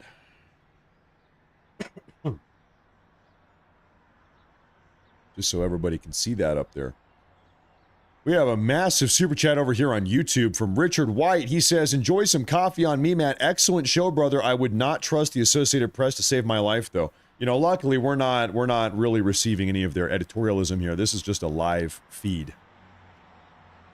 So do not worry about that, you know, but yeah, I'm not getting any of my political opinions from them. Let's put it that way. I'm with you on that. They just happen to have a live camera here. Thank you. Hey, thank you very much. I appreciate that. You know, I tell you what, if my wife happens to be awake right now, and I don't know if she's tuning in, she might be asleep. It's almost 10 p.m. I would take a cup of coffee. If my wife is awake, I'd take a cup of coffee. She might be asleep right now, though. I wouldn't be surprised. Thank you very much. I appreciate that. Because I think we're going to be here all night, ladies and gentlemen. There's a plane flying around down there. You can see it's live. There's a bird flapping around. If they did away with all of their leaders, maybe it's just a couple drunk guys at the helm. You know, I have a feeling they don't have many drunks in this country, given this country is radically Islamic and alcohol is haram. Haram. No alcohol. They might have at least one or two, though. Thank you very much. Thank you very much. Massive rumble rant from JPM. He says, those caves seem like a shit way to store missiles if we can blow up one near the entrance hole when it cascade all the others. I don't know. I think they've probably got some safety redundancies. I think they probably thought about that. Maybe so. You know, maybe they store the explosive components further back in the cave to avoid situations like that. Could be the case. Sleestack Nation says, America will spend billions fighting Iran for Israel. In return, we will receive millions of Muslim refugees and Noahide laws. I voted for America first, and no new regime change wars. This ain't it. You know, I have to say, this notion that we are only doing this for Israel. It's Israel, nothing else. There's nothing else to this component. I think that's, no offense, I think that's a very one-dimensional. Like, if your entire understanding of geopolitics is nothing more than Israel and Jews, I think it's a little bit shallow. It's a little bit shallow. By the way, no, there's no doubt that Israel is involved in this. 100%, of course they are. And there's no doubt that Israel has been applying pressure on us to do this. I think there's a lot more at play. Probably the first two things I can say right now is that, remember 10 months ago when, let's pull up a map here. There's a lot of moving parts. Remember 10 months ago when Trump visited the Middle East and he visited Qatar, UAE, and Saudi Arabia? He spent about a week and a half, maybe 12 days in the Middle East. He came back. What did Trump come back with from the Middle East? After meeting with all of these dignitaries from the Persian Gulf states, he came back with right around $3 trillion worth of foreign Persian investments or Gulf state investments into our country.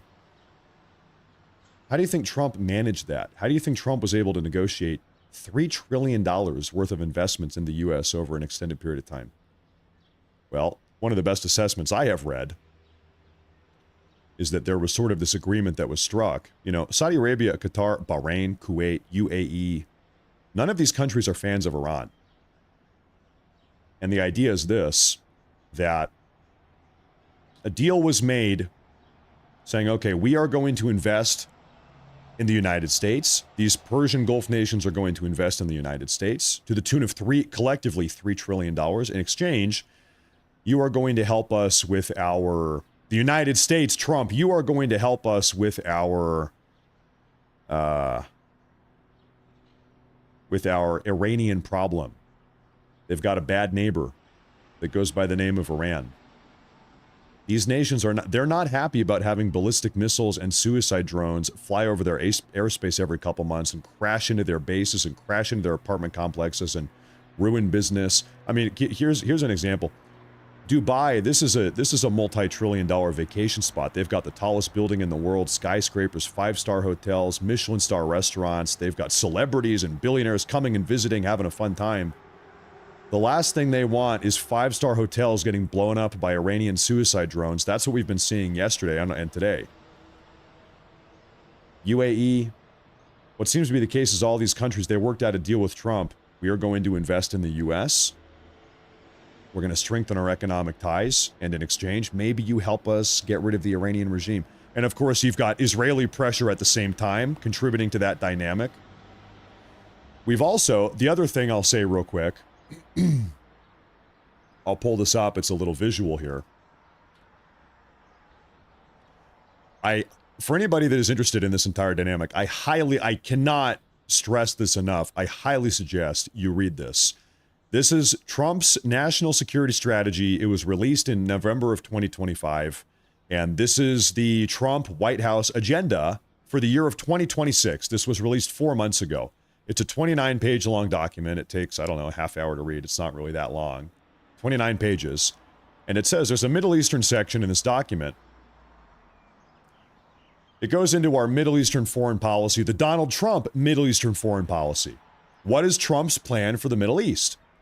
And it says very explicitly, very clearly, I don't see a lot of people talking about this, but it literally says this. The Trump administration wants to get the hell out of the Middle East. The Trump administration does not want a war on terror. The Trump administration does not want boots on the ground. Trump does not want to invade in Iran and, send in 100,000 U.S. Marines or whatever else. He wants the exact opposite. Trump wants out of the Middle East. You guys know that for a very long time, we've had permanently stationed in the Middle East around 50,000 U.S. troops. We have them stationed right now. We've got U.S. military bases in Syria, numerous in Iraq, in Bahrain, in Qatar, and Saudi Arabia, and we've got military bases all over the damn place. Trump wants to bring them home. We've got 50,000 people there deployed right now. Trump wants them home. He wants to hand off operational control of the Middle East to our Middle Eastern allies. Who are they? Bahrain, Qatar, UAE, Saudi, Israel. Potentially Syria. Trump wants to pass off the Middle East. He's done with it. He doesn't want us to be there anymore.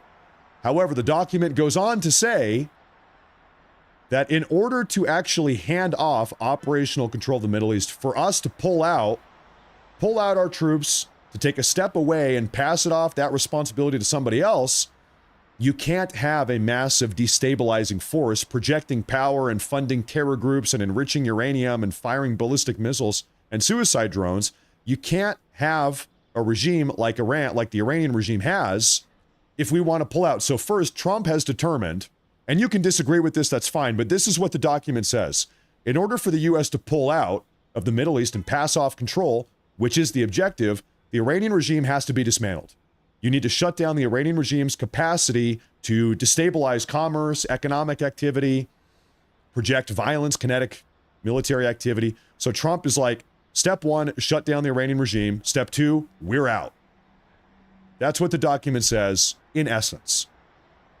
And so it is for all of these reasons, like, I'm not really that mad about what's happening. I see a lot of people that are losing their mind. I voted for America first. I voted for no new wars. As far as I'm concerned, President Trump is the first president we have had in 25 years that actually has a coherent plan to get us out of the Middle East.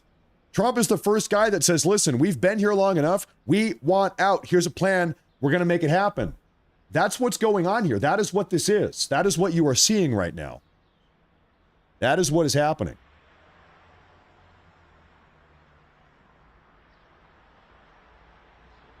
So, like I said, I think it is much more complex than just Jew Israel. Most certainly a component, though, of course. A component, no doubt.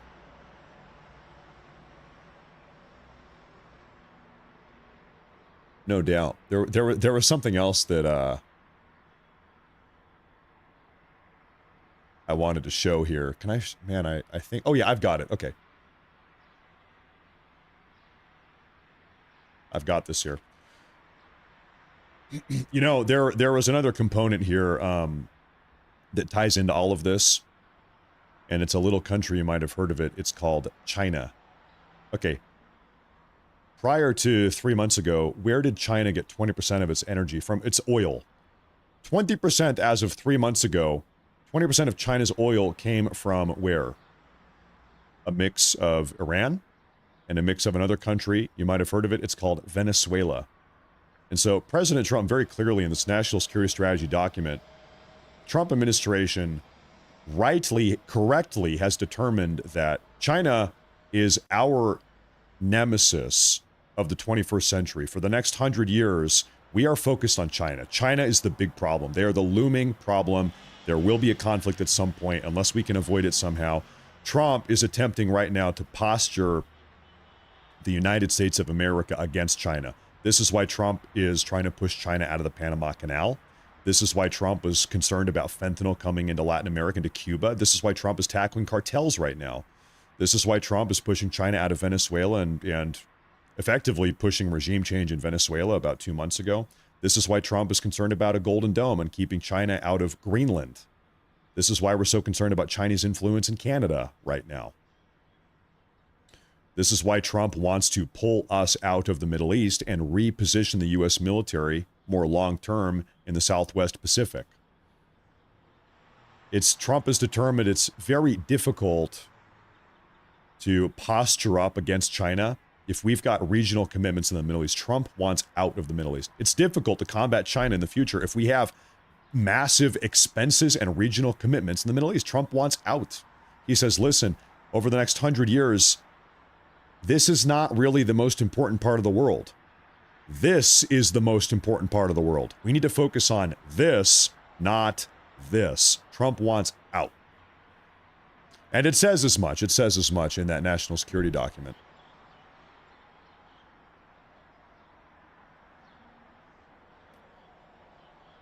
Makes sense to me. I need to clean up some of my tabs here. There was something I was going to show you guys. This is a flashback to something that Donald Trump said in 2016. For all the people that are saying I didn't vote for this. This is Donald Trump in 2016 talking about doing what he just did. They want to go after our civilians. They want to kill not only our civilians, all over the world. And it's going to be stopped. It's going to be stopped. Somebody criticized me the other day because they asked me what I do, and I said, I'm going to bomb the shit out of them. It's true. I don't care. I don't care. So this is Trump, this is 10 years ago, talking about his foreign policy plan for Iran. He's talking about Iran. He for better or for worse, like it or not, he campaigned on this in 2016. He was very public about this. It wasn't exactly a secret. And I quote, "I'm going to bomb the shit out of them." And that is what he has just done. He has bombed the shit out of them. That is what he has done.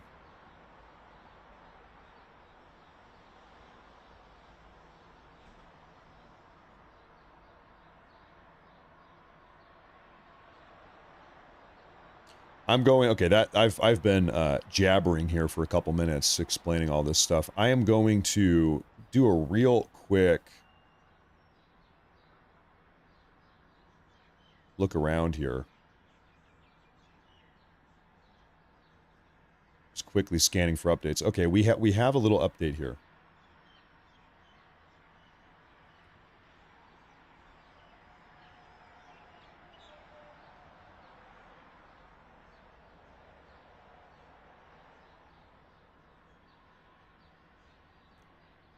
Open source intel says Iran's parliament speaker Mohammad Bagher Kalibaf on Sunday called the leaders of the United States and Israel, quote, filthy criminals who will face devastating blows for their ongoing attacks on the Islamic Republic.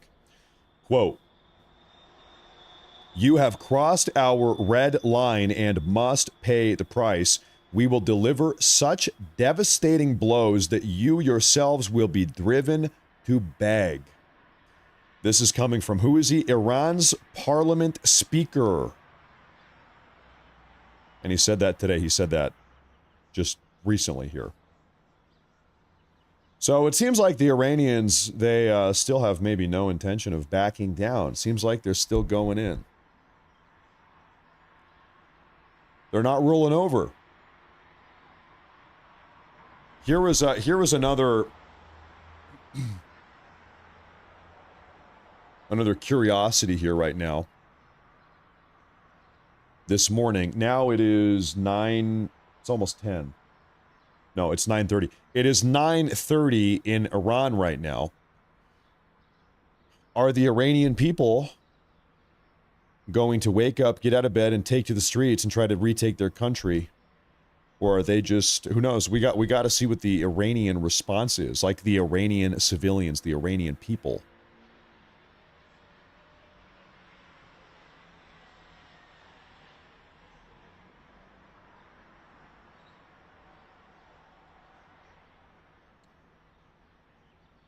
Were there any casualties on... No, there's been no U.S. casualties. None.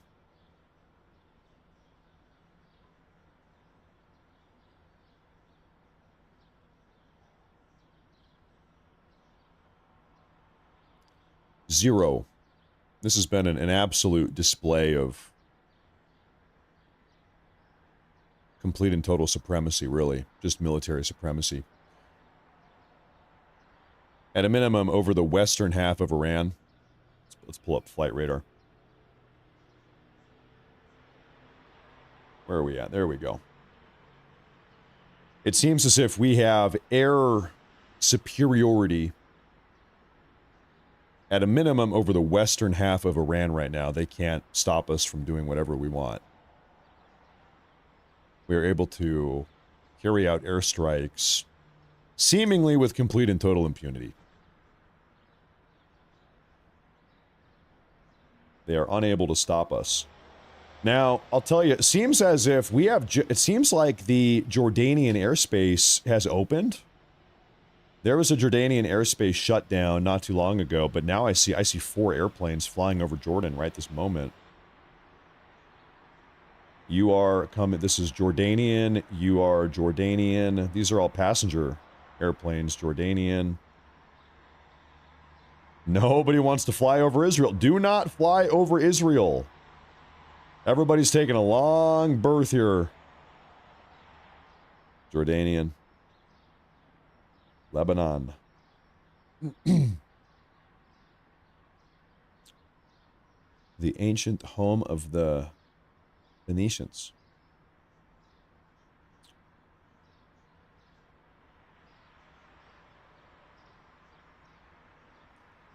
Still, the skies are quiet over Syria, Iraq, Iran, of course, Kuwait, Qatar, and the UAE.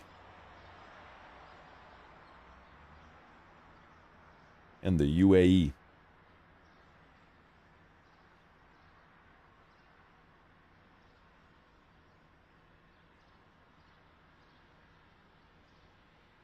Shout out to DHS for going paychecks right now. God bless them.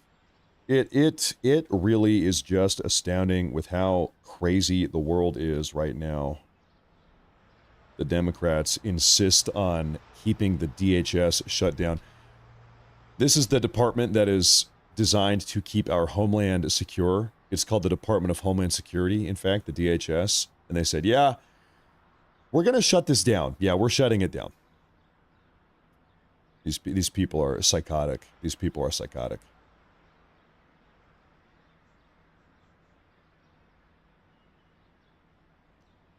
Psychotic. A lot of psychotic people out here.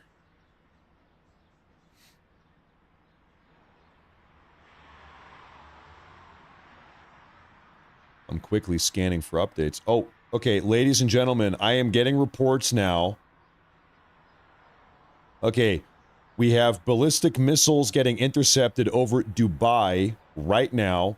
We have new explosions getting reported in Qatar. And also explosions in Dubai. So Iran seems to have fired another round of either suicide drones or ballistic missiles. Where are we talking? Okay, we're talking Dubai and Qatar. Here's Doha.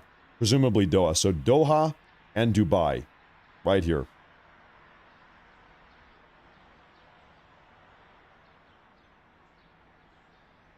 So Iran has been firing something.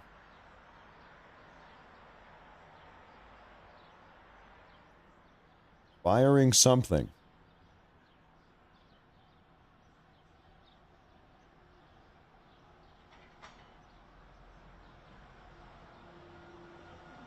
I'm sure soon we will,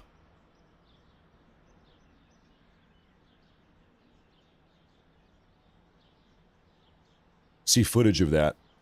Arctic says, hey Matt, I just want to thank you again for always staying true to your beliefs, even though you and I know that our slice of the internet seems to hate anyone close to our beliefs. You know, on the right side of the aisle here, we do have a big variety of beliefs. There's no doubt about that. On the left, they all kind of just, they're operating in lockstep. We've got ideological diversity over here.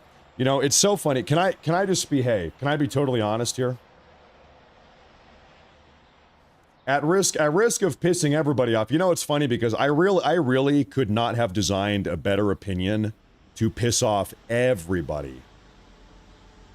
I've got a little bit for everybody. Frankly, can I be honest with you? I'm not really the biggest fan of Israel. I'm not really the biggest fan of the Israeli government. If I'm totally honest, not really the biggest fan. I'm not happy with the amount of influence that Israel has in the United States government. They have a hugely disproportionate amount of influence. I'm not happy about AIPAC or the money coming in. I'm not happy with our strategic relationship, as it's called. I'm not the biggest fan. I'm not super happy about it. At the same time, I'm smart enough to understand that not everything that happens in the world is the fault or blame of Israel or Jews. I think geopolitics is, frankly, a lot more complex than just, why is this happening? It's Israel. Why is that happening? It's Israel. Why? I think things are a little bit more complex than that. Of course, I'm sure there's some impact. Of course, there is some impact, but I don't think things are just that one-dimensional. Don't think things are that one-dimensional. I think a lot of this is very multi-dimensional, in fact.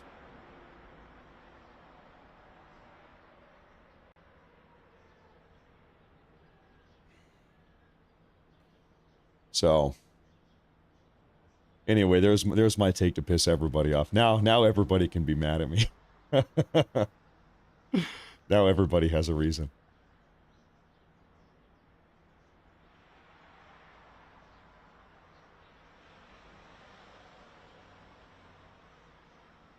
Once again, I'm seeing more reports of explosions in Dubai. and Qatar. Dubai and Qatar.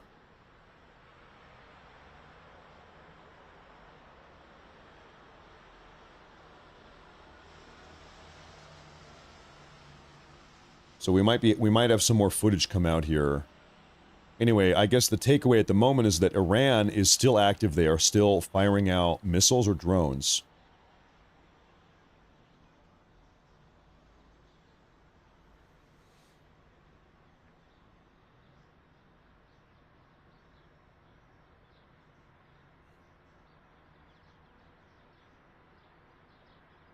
I'm doing a quick, broader scan here. oh my gosh. Okay, ladies and gentlemen, allegedly, there is a photo of the Supreme Leader. I don't believe this. I don't believe this.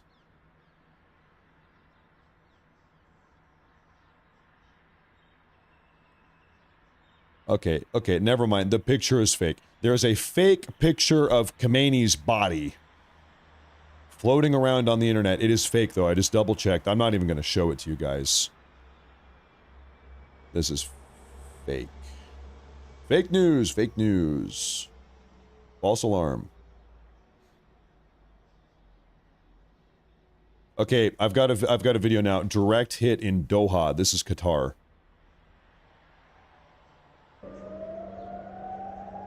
A lot of birds. Those are all birds. Well, where's the direct hit? What are we looking at here?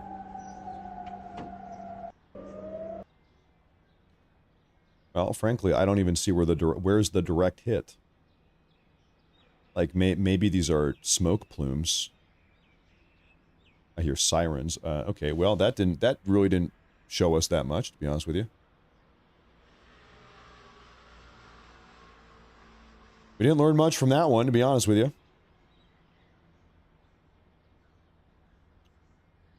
Doha. I'm scanning around out here. Elon Musk has just tweeted out, he said, another one bites the dust. Another one bites the dust.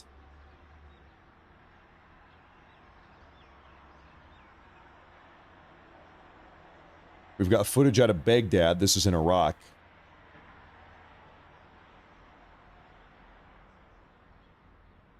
Chaos in Baghdad this morning as pro-Iran regime protesters attempted to breach the green zone outside the U.S. Embassy. Too loud.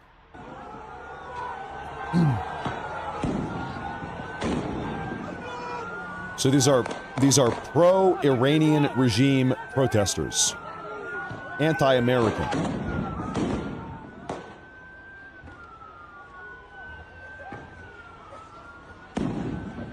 And then some munitions are being used to disperse the crowd.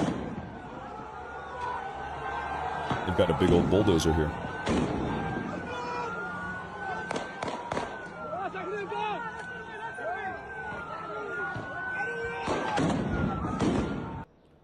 Okay, real quick, if you don't mind, I would, I want to pull up maps.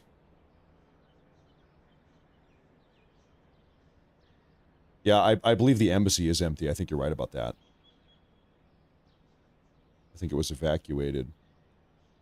U.S. Embassy, Baghdad. I just want to see exactly where that is on Google Maps. Here it is.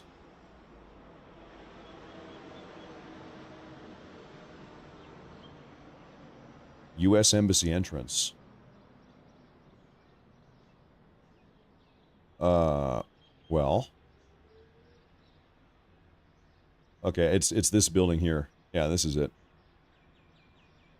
The U.S. Embassy in Iraq. And they have this thing on lockdown. And it's been evacuated. Can I drop down on Google Maps? No. So it's this long building. That's the roof, the green roof there. Is what that is. Ladies and gentlemen, we actually have not seen any sirens go off over Tel Aviv in the last maybe hour or so. It's been about an hour.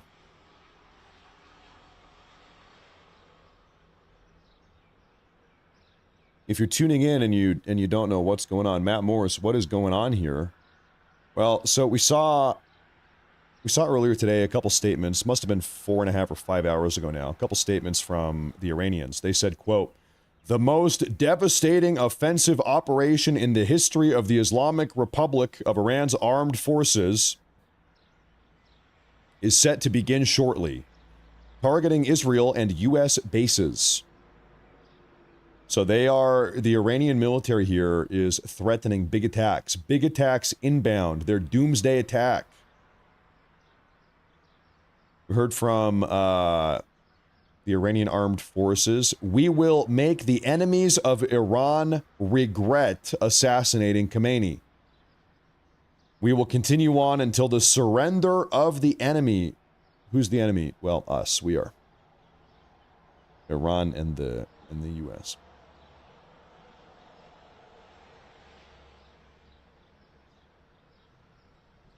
It is Iran and it is the U.S. Carrick, he says, over on YouTube, he says, "The next 12 to 24 hours are going to be very interesting." Hey, thank you for tuning in. Thank you for tuning in. Yeah, I mean, it's going to be make or break. Today, especially, we're going to have to see what happens on the ground in the streets of Iran. It's Sunday. It's Sunday in Iran. Are they gonna get up and try to take back their country, or what? That's what Trump wants them to do.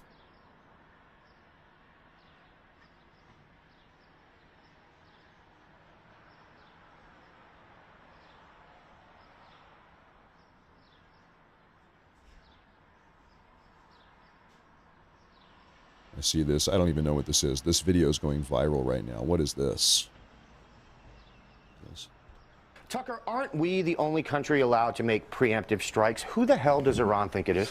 That's it. Actually, I know you're sort of kidding, but I agree with that. I think we are the only country I'm not with the kidding moral at all. authority. Rather, we are. That's absolutely right. The only country with the moral authority sufficient to do that. The only country that doesn't seek hegemony in the world. I do think, I'm sure I'm the lone voice in saying this, I think Iran deserves to be annihilated. I think they're lunatics. I think they're evil. I do think we ought to assess what would happen to the price of energy were we to do that. I don't think that's a small factor. It could tank our... Well, he seems to have changed his opinion. Seems like, okay, that's fine. People can change their opinions. I think he's changed his opinion a little bit. Just a little bit there. Just a little bit. I'm not sure how long ago that footage was. Maybe 10 years ago or 15 years ago. I'm not sure. I don't know. You think Iran has hypersonic missiles? Well, we do. We have hypersonic missiles. Whether or not Iran has hypersonic missiles, I don't know. We haven't seen them.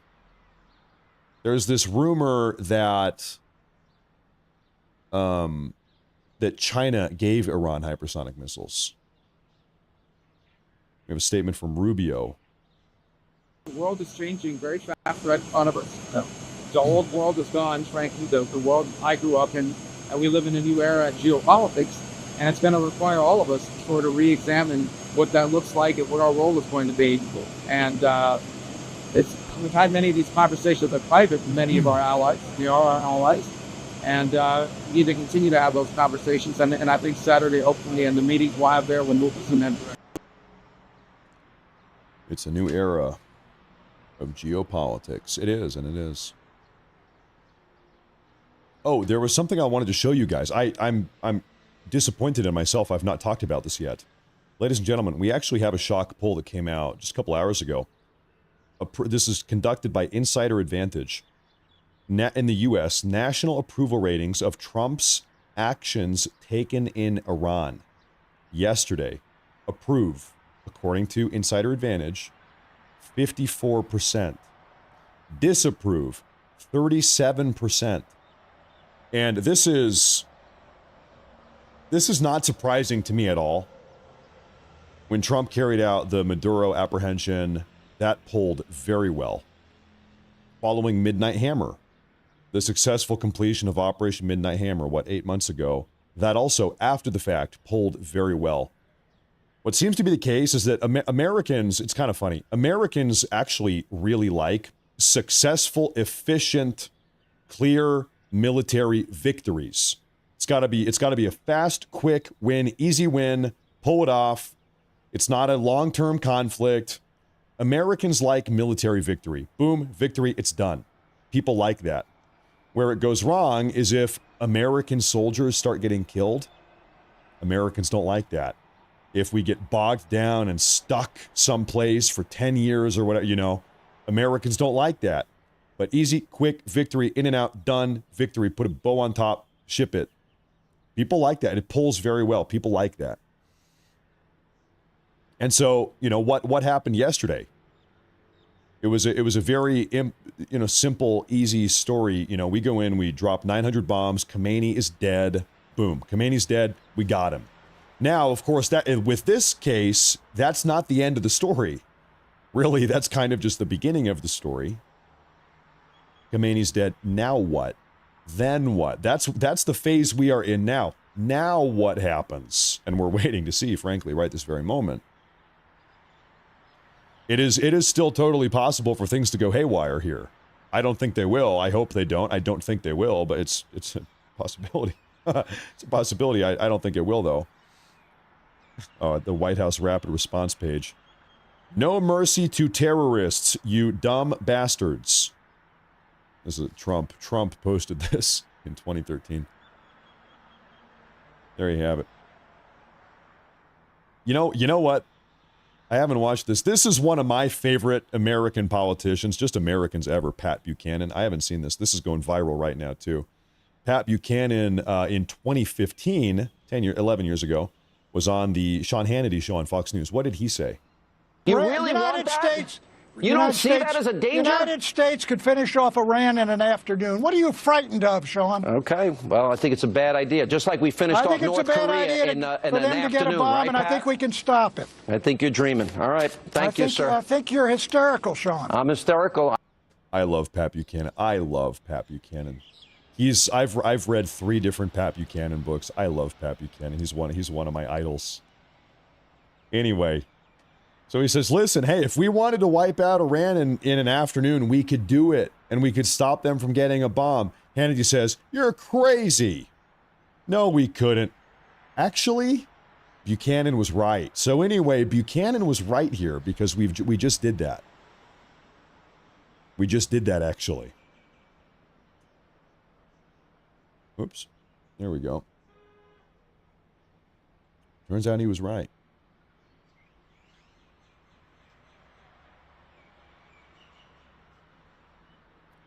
That must have been 11 years ago. 11 years ago.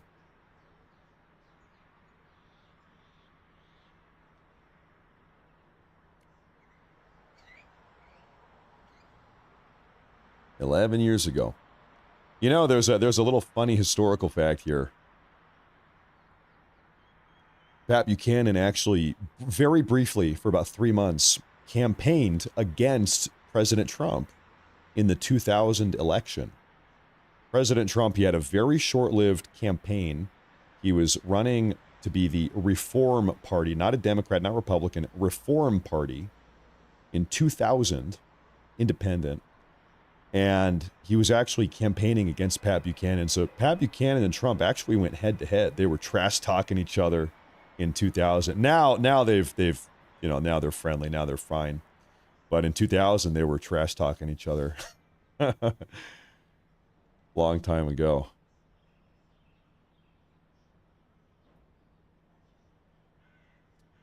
Long time ago. Okay, I'm going to quickly, oh wow, wait a minute. We have a little update coming out of Fox News. Evening report here.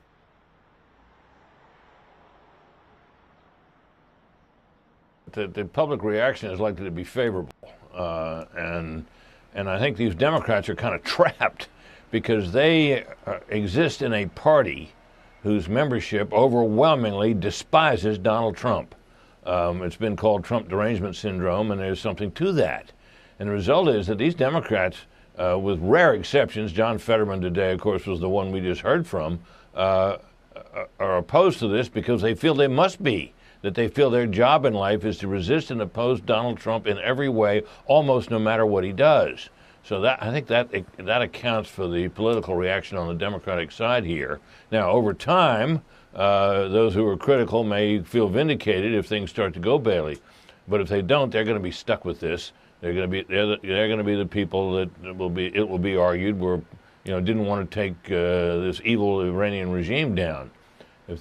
Here's the honest to God truth. Okay, this entirely depends on how Trump handles this, and of course that's obvious. I think we all know that, but really this entire situation is as simple as that. If Trump navigates this situation with Iran professionally, we don't have a lot of American casualties, or God forbid, we don't have any American casualties, and we have a clean, we are able to successfully implant a new regime or have somebody that's more amenable to U.S. interests take over in Khamenei's place and bring some stability to the region, then this is going to go over very well, and Trump will be praised for it. But the second, God forbid, this thing goes haywire, then it's not going to be good. Then it's not going to be good. Now we have a special report. While we have just kind of a lull in the storm here, I'm going to bring up a Fox News video. Let's just see what the media is saying about this, okay? Do you mind, folks? And I'll give my voice a little bit of a rest here, because I've been talking a lot. Let's bring in Fox News chief political anchor and special report anchor and executive editor, Brett Baier. He also used to be our Pentagon correspondent, knows all these issues very well. Brett, obviously we want to talk about the military action, but I think it would be naive of us not to talk about the politics surrounding this, and that there has been multiple presidents to deal with this issue. It seems like he's the only one that has the political capital to put it all on the line to make this decision. Yeah, Lawrence, Ainsley, Brian, good morning. This is a historic day, and he is in a position to pull this trigger after much back and forth. Obviously, there are big questions that are out there as this operation has taken off, which is what comes next? What does the on-the-ground situation look like? How does this transition happen if it happens? But I was really struck, Brian, to your point, that in the president's 8 minutes, he goes back years and years and years about what Iran has done to the U.S. directly. The Beirut bombing, to the terrorist actions, to the proxies, to the roadside bombs inside Iraq, run essentially by General Soleimani, who was taken out by President Trump in the first term. The actions of the Iranian regime back decades was part of this preamble of where we are now. He said they can't get a nuclear weapon. Their ballistic missiles are a threat to the region. And at the end there, you heard him implore the citizens on the ground that this is your time. This is the time to rise up. That is the big curiosity right now. That is the next step. Are we going to see the Iranian people step up and try to seize their country and kick out the Iranian regime? That's what this comes down to right now. And I think right now Trump is kind of in a holding pattern. He's waiting to see what do the conditions on the ground look like. What happens next? A number of Iranians on the ground have reported getting text messages that say, help is here. In other words, following up on the help is on the way, a message that he sent a number of weeks ago. I think there are real questions about, how long this goes, what it looks like, but it is overwhelming force. And one thing that really strikes you is that this happened in daylight. This was not under the cover of darkness. This was not overnight at 3 a.m. their time. This was when the sun was up. So there is a confidence in this military that they have the ability to take targets out indiscriminately, even in sunlight.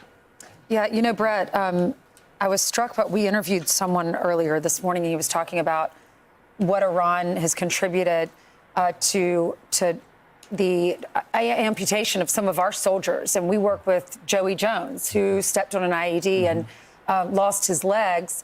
And so when you think that Iran is responsible for doing this to our soldiers, and you listen to the president's eight-minute speech this morning, and he says to pray for our soldiers, pray for every service member, ask God to protect our heroes and members of Iran's military, that you will lay down your arms. What does this mean for our soldiers? Because I know moms and dads out there who have enlisted sons, daughters. What does this mean for the future of our military? Well, I think it's a great question. I think that the naval assets, the Air Force, they're running point here on this operation. There are no indications at all that there are going to be U.S. Soldiers on the ground inside Tehran or inside Iran. There may be some special ops that happen, but we have no indication that that's even in the works. Right now, this is a campaign from the air, and what has to happen on the ground is going to be, to the president's point, Iranian-based and Iranian-driven. But do you remember, just to rewind here, about 2 months ago, who took control of the Venezuelan government, the Venezuelan regime, if you will, after Maduro got apprehended and brought back to the U.S.? Who took control? They didn't completely... The United States did not completely, entirely disassemble the entire Venezuelan government or Venezuelan regime. We just picked the vice president. Now who's running the shots in Venezuela is the vice president. It was Maduro's number two. Maduro's vice president took over, a woman. I forget her name, whatever the hell her name was. And Trump kind of gave her an ultimatum. Said, listen, we're going to let you run the country, but you need to kind of do what we say. You need to be agreeable and amenable to our U.S. interests. And if you're not, then maybe you're going to get the Maduro treatment or worse. Maybe you're going to get apprehended next. Maybe you're going to have a bomb dropped on your head. Maybe you're going to get discombobulated. Maybe you'll have a personal date with the Delta Force, whatever it is. So you can retain power here. We're not trying to, rip apart your entire government. Delcy Rodriguez is her name. Thank you. We're not trying to rip everything apart here, but you just got to work with us. And she said, okay, all right then, okay. And so I would speculate, I'd take a guess here, that Trump is kind of angling for a similar outcome. We have to see, though. We have to see. Obviously, Iran is an entirely different dynamic than Venezuela. This might be Trump's plan, though. They might be pushing for a similar outcome. Not to rip to shreds and rip apart the entire Iranian regime, but to find somebody, a leader in that regime who's able to maintain control and make sure that things are operating as they need to. Basic functions are still operating in society, but that this person is going to work with the U.S.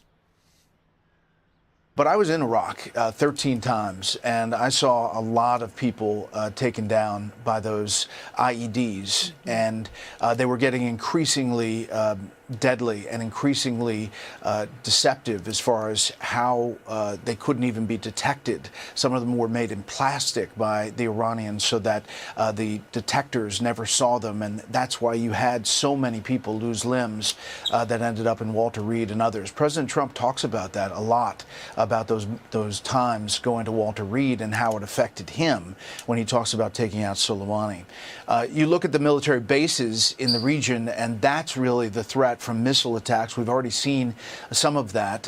Fortunately, nothing has struck or caused any major damage. But that's really the threat from Iran, because they have thousands and thousands of them, and one by one, these launchers are being taken out by the Israelis and the U.S. This targeting has been planned for a long time. This is not just something that pops up. You have the chairman of the Joint Chiefs and others that probably had more than 1,000 target lists.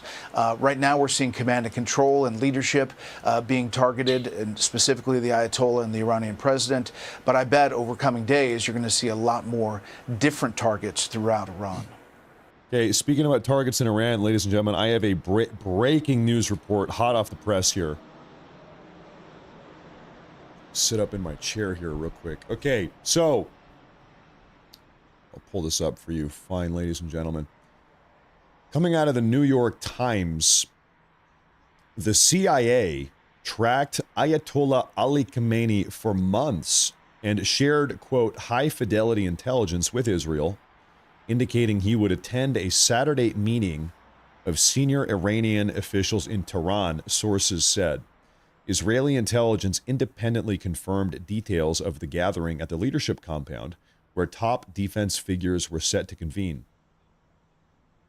The U.S. and Israel advanced a planning strike to exploit the opportunity. If this is true, this is so stupid. Listen, we know Trump always makes his move on a Friday night or Saturday. Every time. Trump operates on Friday evening, Saturday. Saturday, Friday, after the markets close. He did it with Venezuela, with the Maduro raid. It was on Saturday. Midnight Hammer, what day? It was a Saturday. Really, Trump is a Saturday man. He's a weekend operator here. He does it it's always on a Saturday. And so, why would you see that Khamenei, where's the Iranian intelligence here? Khamenei says, oh, okay, Trump always makes his move on a Saturday and there's a massive military blockade and buildup right outside of our country, the largest U.S. military presence in the Middle East since 2003, and Trump always acts on a Saturday? Okay, well, I'm going to have a big meeting. I'm going to leave my bunker and meet up with all of the top guys on a Saturday. Not exactly a smart move, and now he's blown up. And now he's dead. So, Brett, when we look at the political situation now, we see condemnation from Tom Massey, Ro Khanna, Rand Paul said they were looking for a movement to stop the president from attacking Iran. There were times in the past when people would hold their, keep their powder dry, at least until the operation petered out a little bit, but it hasn't. I think you're going to see that. I think you're going to see an effort by those folks, maybe others, Tim Kaine in the Senate, to try to pass a resolution to bring Congress in to have some kind of approval process, even as this operation is underway. And I think that's... Here's the unfortunate thing for Congress, or all of the, Trump haters. Trump actually doesn't need congressional approval to do any of this up until a 60-day window. And then if I remember properly, and then you can actually extend the 60-day window up to 90 days, maybe 120 days, if you then present your story and if you present your evidence and whatever you need to do in front of Congress. But you don't need their approval anyway. So Trump could do this for, but somewhere between 90 and 120 days, even if Congress does not sign off on this. Is this going to be over within 90 days? That's 3 months. So, okay, 60 plus 30. Is this going to be over in 3 months? Yeah, 100%, no doubt.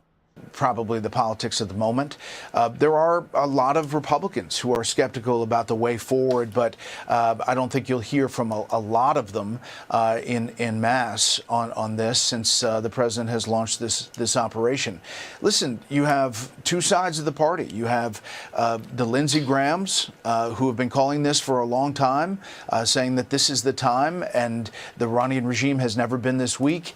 And then you have the Rand Pauls and the others inside the Republican Party that have a real problem with this kind of action, not knowing when the end is. You heard Vice President Vance yesterday say to the Washington Post, this is not going to be a massive war that lasts years. Don't know how he can definitively say that, but that's what he told the Post, and that it'll be an operation that strategically targets the regime and ideally helps the Iranians take over the government. I guess. And that really is the end goal. That's the objective. Trump wants to create conditions on the ground such that the Iranian people can rise up and take the government. That seems to be the objective. Now, is that going to happen? Time will tell. We're waiting to see. Before we continue the video, we have a massive super chat from Kelly Roten on YouTube. She says, told you Trump was playing chess. Think he's called checkmate. Well, no doubt they entered this situation here with a plan. They've thought about this a lot, no doubt. It's not done yet. It is not over yet, though. This dynamic is not over yet. Right now, we are waiting to see what happens. Trump is waiting to see what happens next. It's not done yet. Thank you, ma'am. Thank you very much. No doubt, though, they've been planning this for a very long time, of course. Thank you very much. This could still go a couple different ways. Absolutely, it could. We're not done yet. Two Crows Come, thank you very much. Carrick, thank you very much. And Karen Cat Mom on Rumble to Rumble Rant says, thanks, Matt. Please also thank your wife. May God bless America and keep our troops safe. Absolutely. Thank you. Hey, thank you very much. Thank you very much. I think my wife is, I think she's probably asleep right now. Now, there is something I want to show you folks. Can I pull this up? Put this on the big screen here. These are pissed off protesters. They have stormed, this is in Pakistan, Karachi, Pakistan. They have stormed the U.S. consulate. It's a bunch of Pakistanis that are upset about the airstrikes in Iran. Look at that. Are they breaking windows? Oh yeah, they are. Look at that.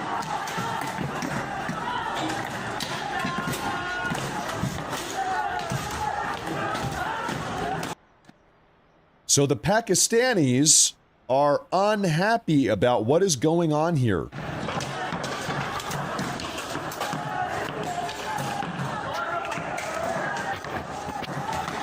This is the U.S. consulate.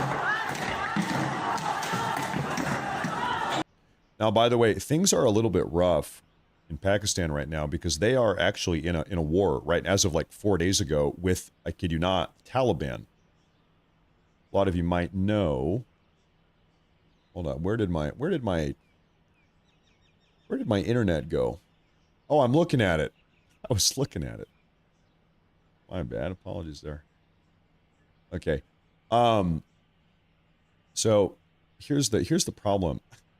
Pakistan about 4 or 5 days ago actually entered into a war with the Taliban. And this is kind of complex. They have a border dispute. They're taking shots at each other. Now, the dynamic is this. The Pakistanis have reason to believe, and I'm not actually sure why, but anyway, the Pakistanis, they are making the claim that India, who is also an enemy of theirs, is supporting the Taliban. Pakistan says India is working with the Taliban to attack Pakistan. So they have their own very complex dynamic over there. And then the Pakistanis, I guess, are also upset now that we have carried out airstrikes in Iran, and now they're attacking the U.S. consulate building. And I'm going to play that one more time in Pakistan. Seems like it was empty, though.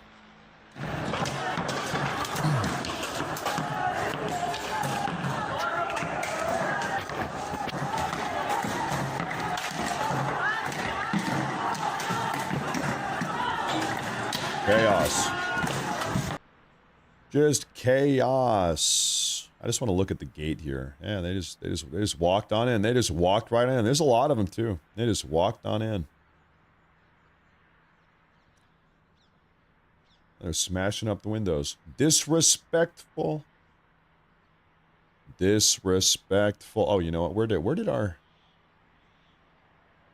There it is. To that point, though, Brett, and it goes back to sort of my initial question.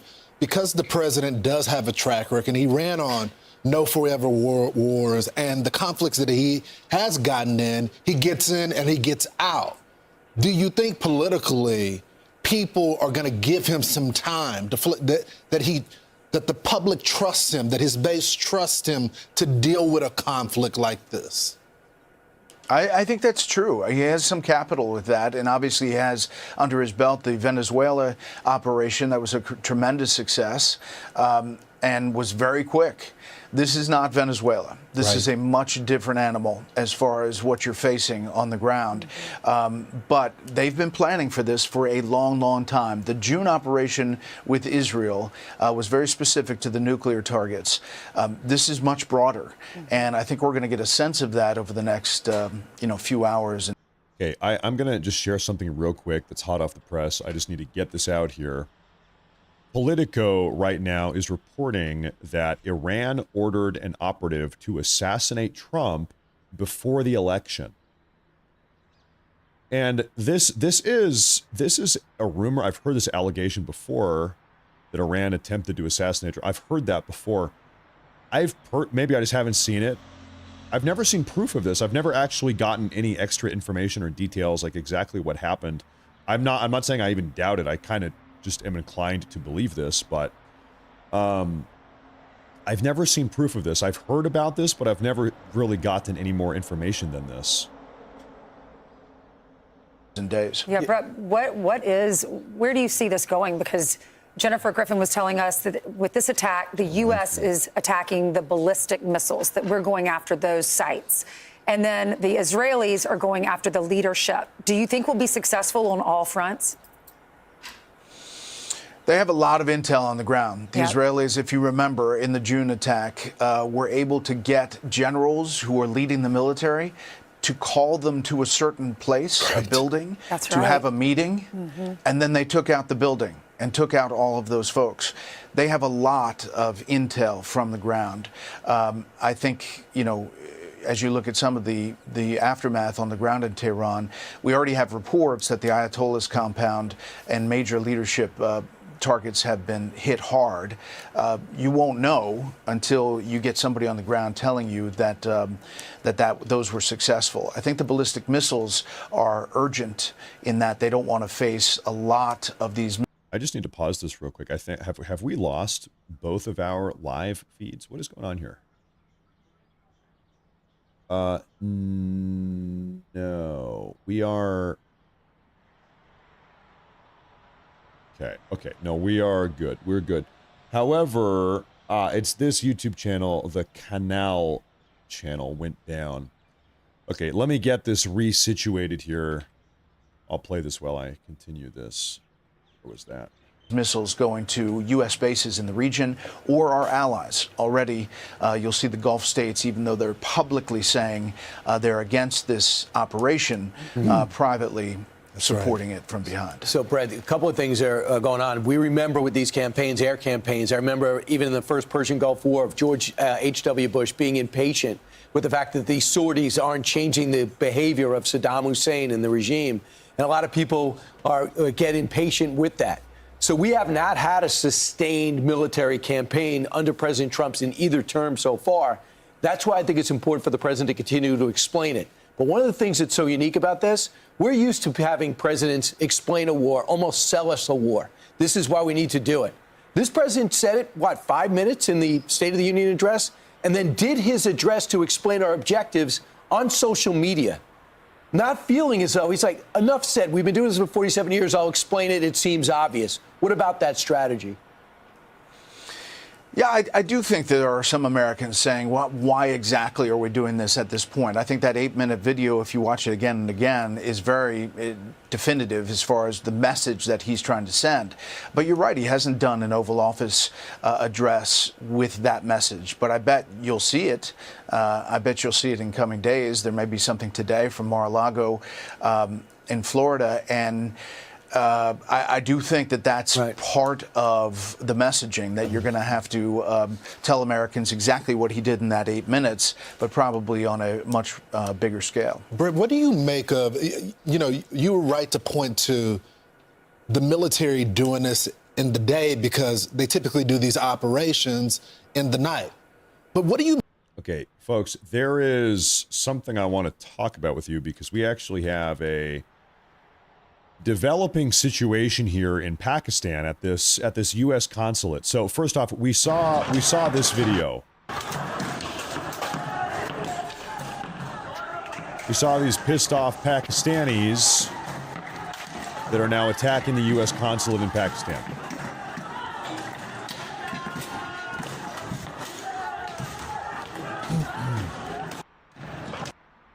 We have some more information here. This is the location. It's in a place called Karachi, right on the coast. Now, here's a photo that has come out. So this place is just getting mobbed. Perhaps getting lit on fire. You have a Pakistani protester, rioter, really, that's holding up a picture of the now deceased Khamenei as they are mobbing the U.S. consulate building. Reports that security forces opened fire on the protesters. Oh my God.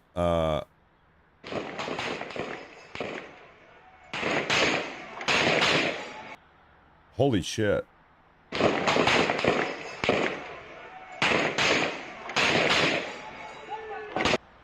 So security forces allegedly just started popping off rounds to get these people away from the consulate building. You know what? Hey, that's the way that it goes. You know what? That's the way that it goes. You think George Soros paid those protesters? I would actually speculate. In this case, probably not. They're probably just a bunch of pissed off Muslims, honestly.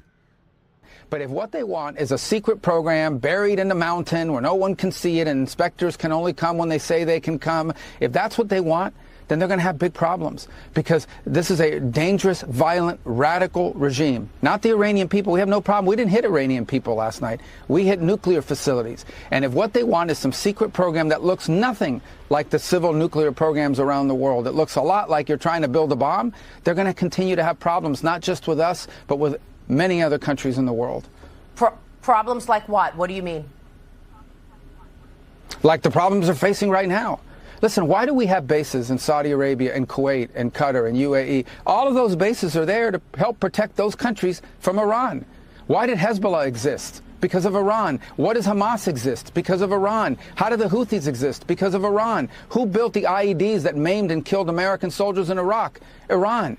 They're behind every problem in this region. They are the sole source of instability in the entire Middle East, and the world's been paying a price for this for 40-something years. Imagine those people having a nuclear weapon, just one nuclear weapon, or even the capability to being on the threshold of having a nuclear weapon.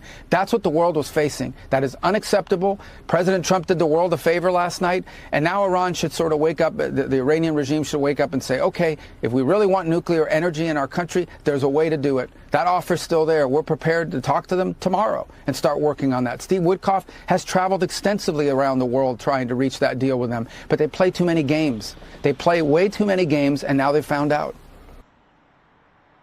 He said, and now they found out.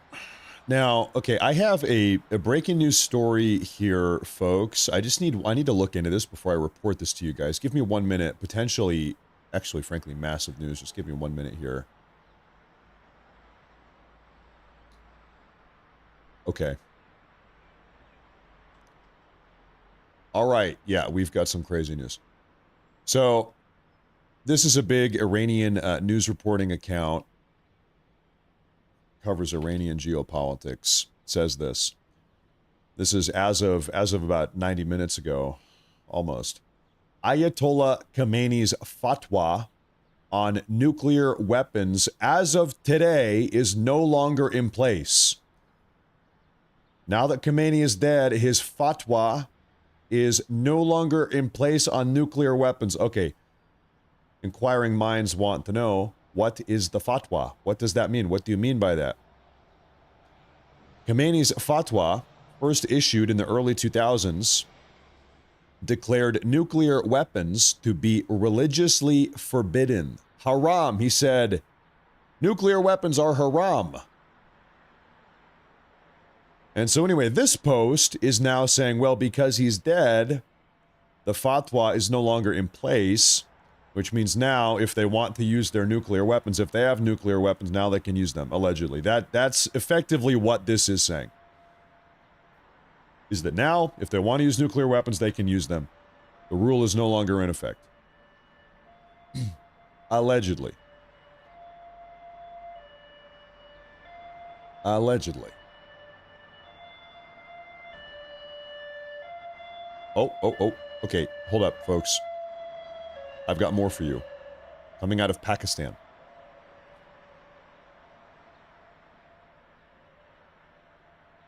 Yes, Sailor Dude, yes, there are protests and riots at the U.S. consulate in Pakistan, and potentially gunfire is ringing out here. I've got 2 new videos for you. So loud. I'm sorry, that's so loud.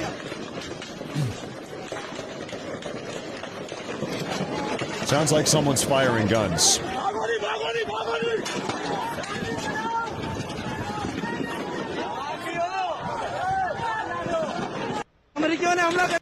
So they tried to break in the U.S. consulate, and we heard gun, and now they're getting shot at.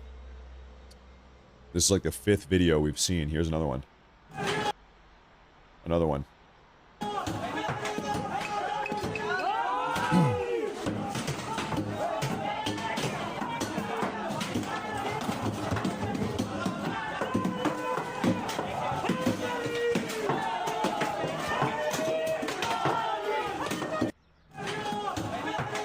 And they are doing this at the U.S. consulate in Pakistan because they are unhappy that we blew up Khomeini.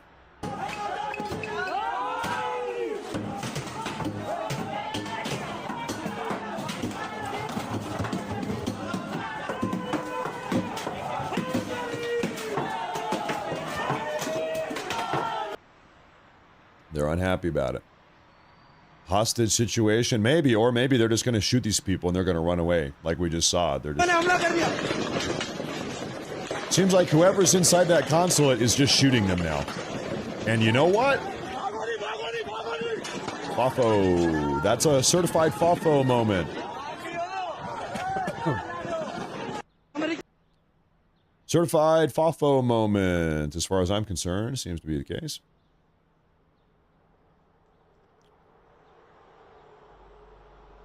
First you fa, then you foe. Oftentimes they think they're going to fall without foeing. But if you fa, then you're going to foe. So things are getting heated in Pakistan. They're not happy about it.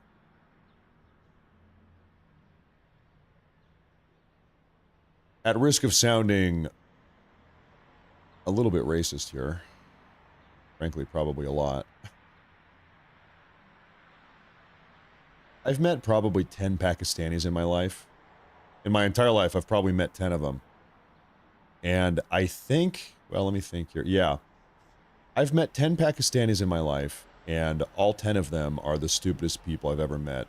Out of all, I've met thousands of people in my entire life.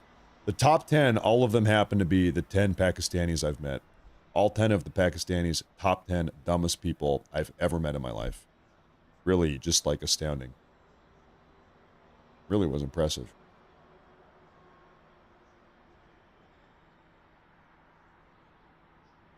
All 10, top 10. It's really impressive if you think about it, right?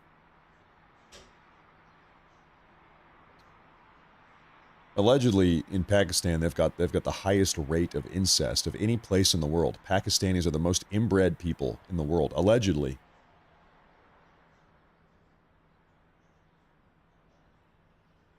And that will make you kind of retarded.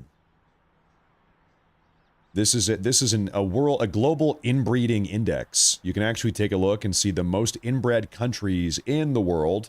Some of them we don't have data for, but a lot of, can I get rid of these ads? But a lot of them we do. And so anyway, U.S. 0.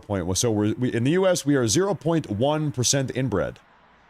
Here's Oh my God. In the US, 0.1. In Pakistan, 61.2%. 61.2% of Pakistanis are inbred. I wasn't expecting that. Wow. Sirens over Tel Aviv. Ladies and gentlemen, wow, we have not had sirens over Tel Aviv in almost 2 hours. It's been almost 2 hours. Excuse me, here we go, folks. Here we go. Look up to the sky. Do we have any ballistic missiles? It's been almost 2 hours. About an hour 45.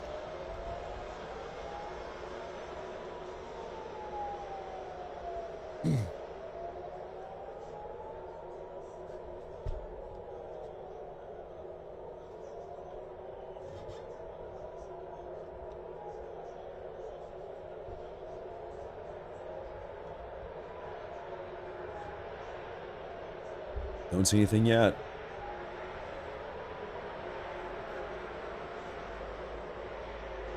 You know, so in the time I've been here with you guys, over the last 3 hours or so, this is the 6th instance in which we've had these air sirens go off. The 6th time here in the last 3 hours. And during not one of these times, not one of these 6 air raid siren events here, have we ever actually seen any ballistic missiles. So I don't know what's going on. We're not seeing anything up there. There's nothing going on.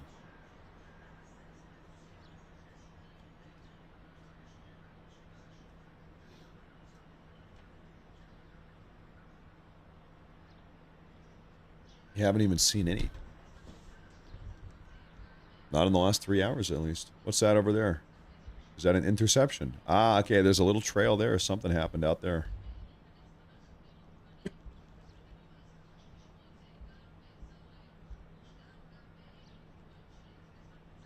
Something happened out there.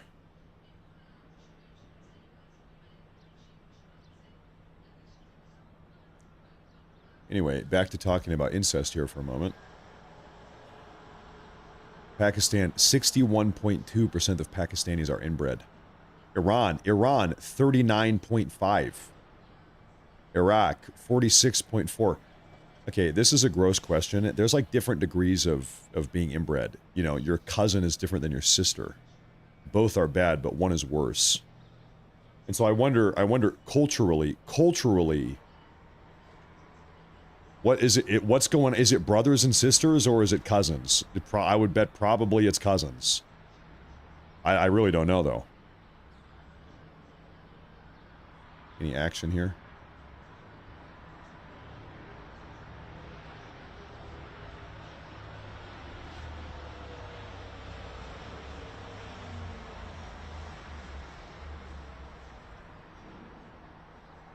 Negative IQ land. Yeah. Yeah.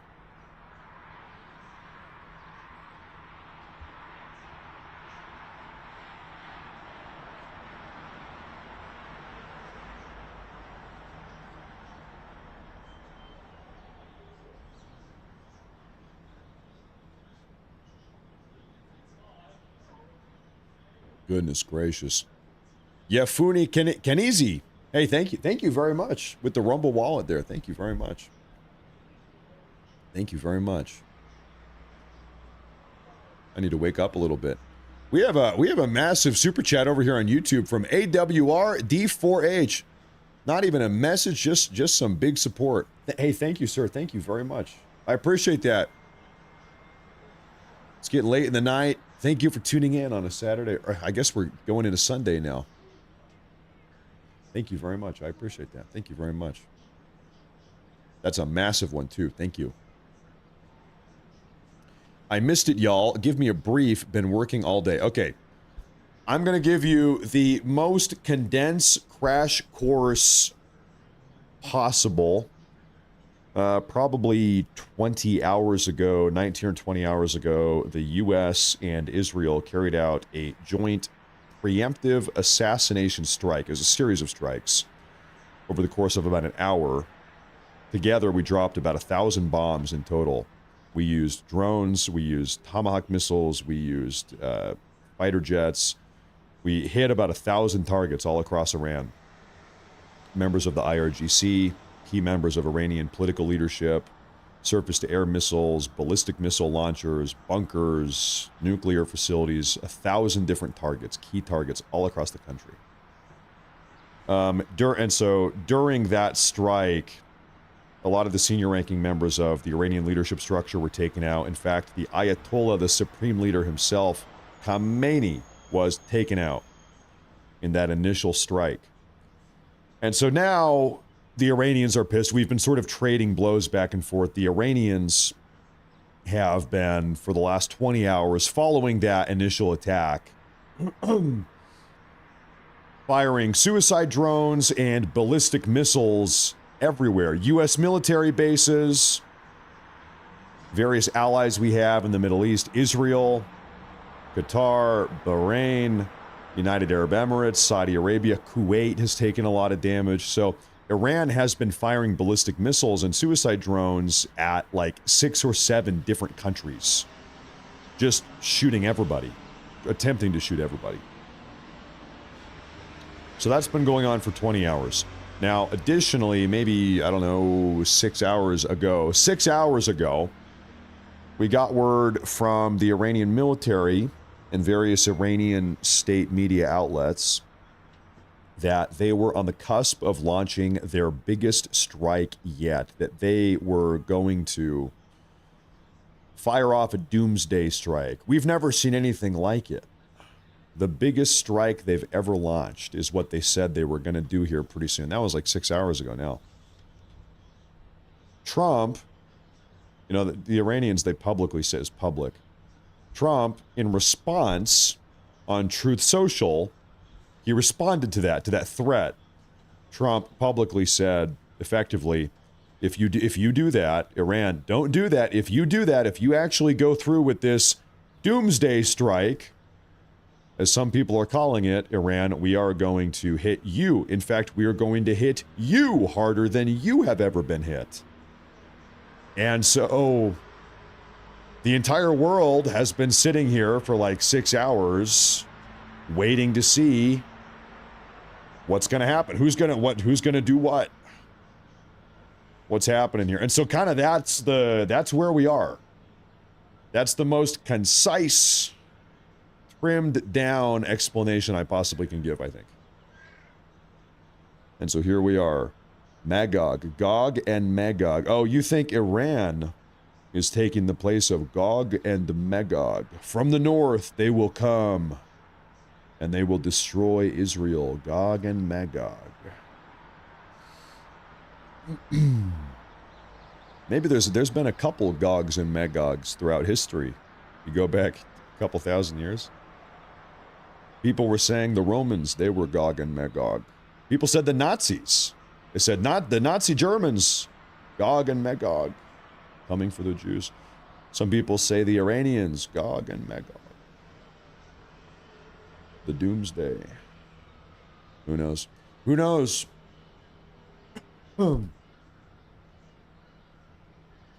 That was God's promise in the Old Testament. What book was that? Was that like Leviticus? Maybe that was Leviticus? I forget.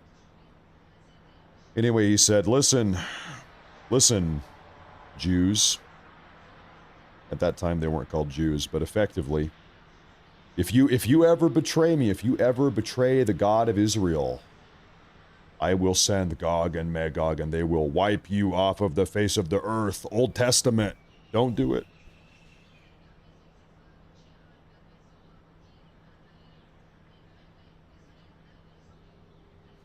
Daniel, yeah, maybe Daniel. That's probably right. You're probably right about that.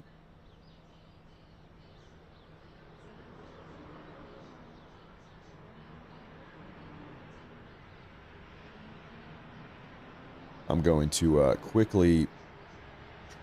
kind of cold in here. Quickly scan. I'm going to scan for updates here, ladies and gentlemen.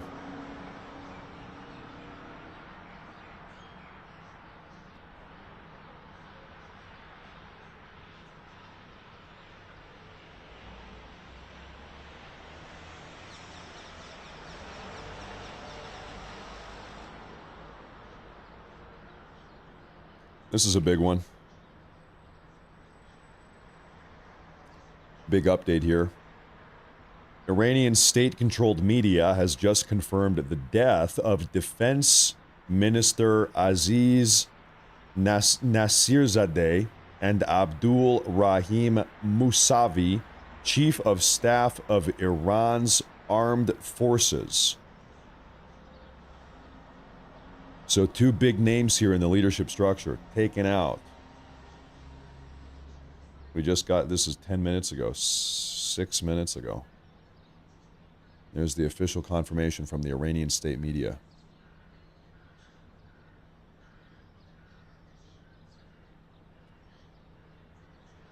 Do we have alarms? I'm not hearing alarms yet myself.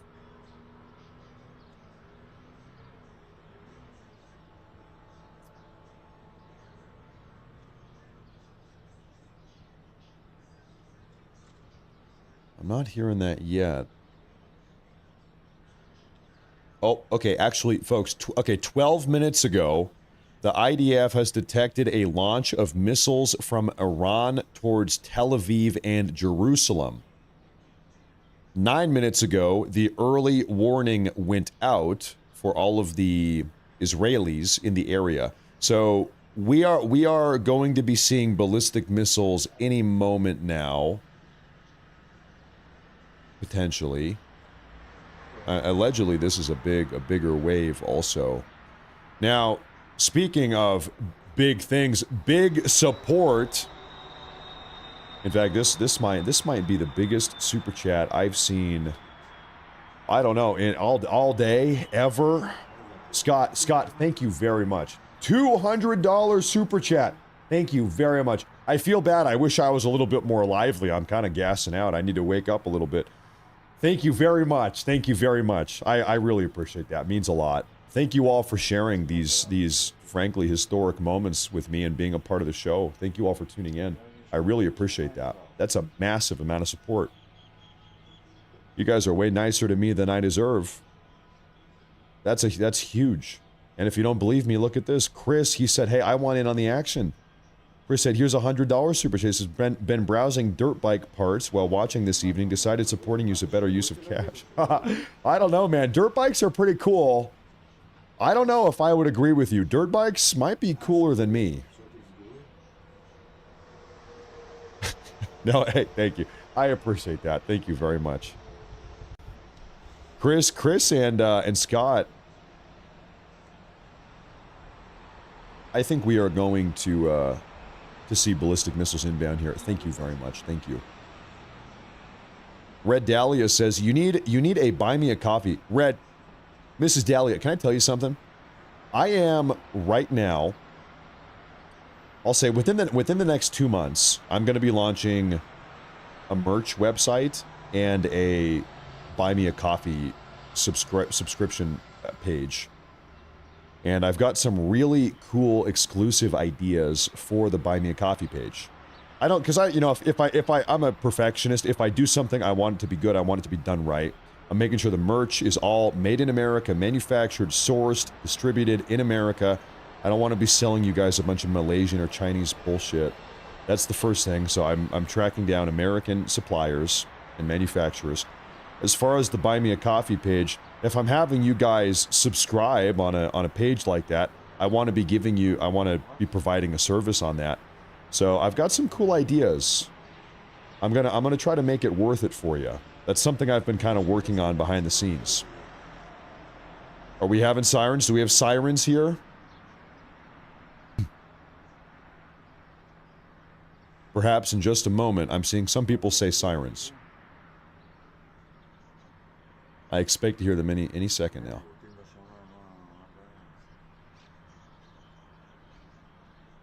Can I ask a question? Is anybody tuning in? Does anybody here live in Tel Aviv? Is anybody actually living in Tel Aviv right now and you're watching the show?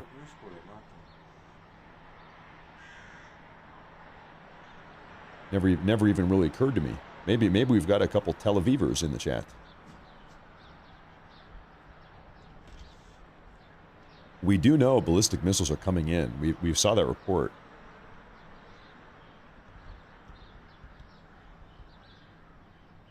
This is Jerusalem. It does look like there is a little bit of action in Jerusalem, real quick.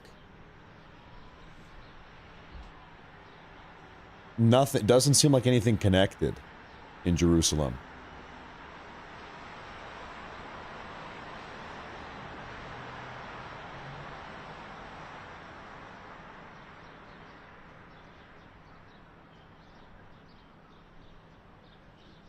Okay, we'll see here if anything happens in Tel Aviv.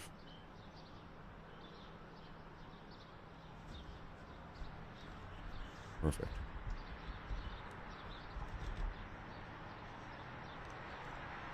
Perfect.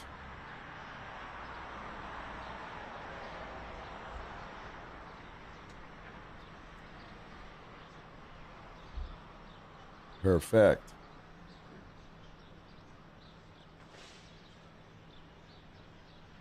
Does Matt read the Rumble Super Chats? I do.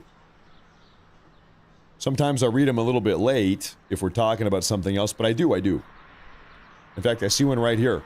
Born to be Down says, I really appreciate your hard work and extra effort in keeping us well informed. You know, I have to say, I always feel weird when people say, Matt, you're doing hard work. I am just talking to you guys and watching a YouTube video here. I'm sitting in my office staring at a computer screen, talking to you guys.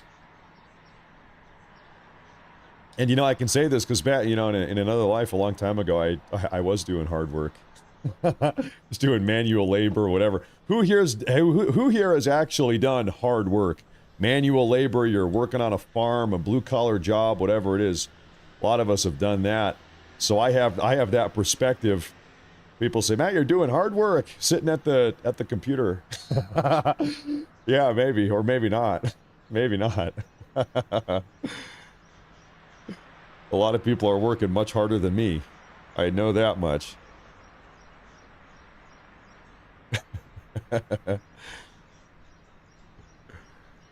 I know that much. But hey, no, but anyway, I appreciate that. Thank you very much. Thank you very much. I know what you mean. Thank you very much.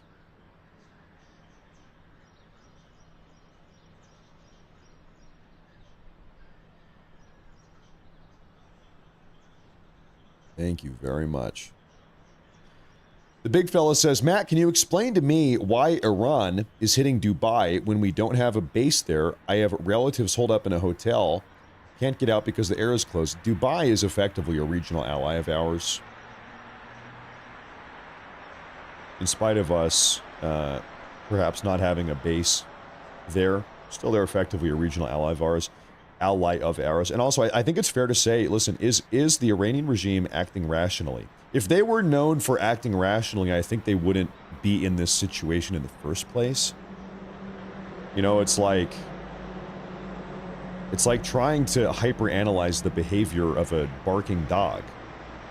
Well, sometimes dogs just bark. It's a dog. Sometimes they bark. You know, maybe they're not acting rationally, that is to say. Iran, it seems like they're just kind of, in response to these strikes, they're just lashing out. They've fired ballistic missiles at everybody, They've fired missiles at Bahrain and drones. Qatar, Dubai, Doha in Qatar, Bahrain, Kuwait. We have a U.S. military base here. I forget the name. It's right about here. Anyway, somewhere here.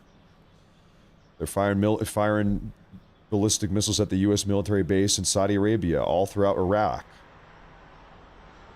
And Israel, of course. They're just kind of letting loose.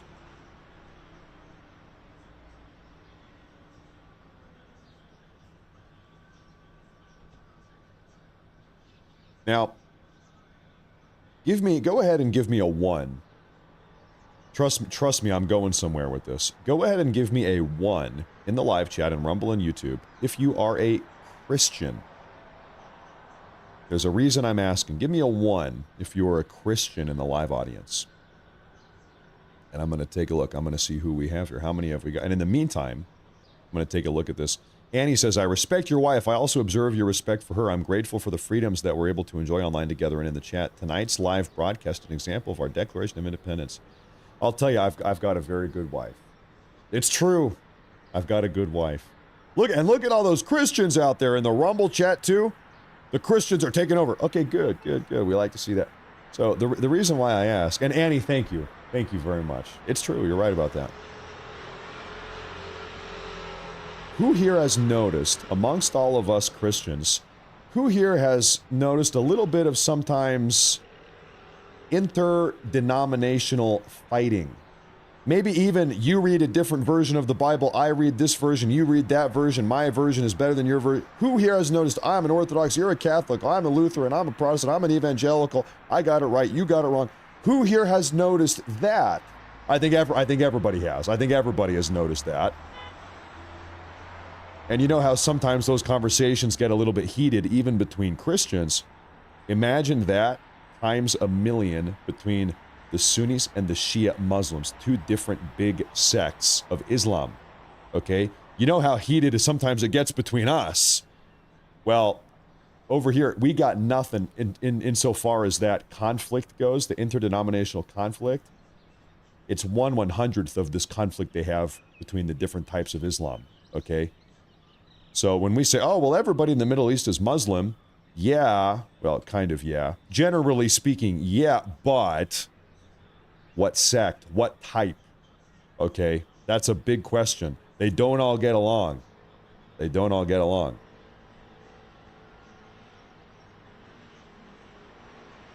And that's a big component here too.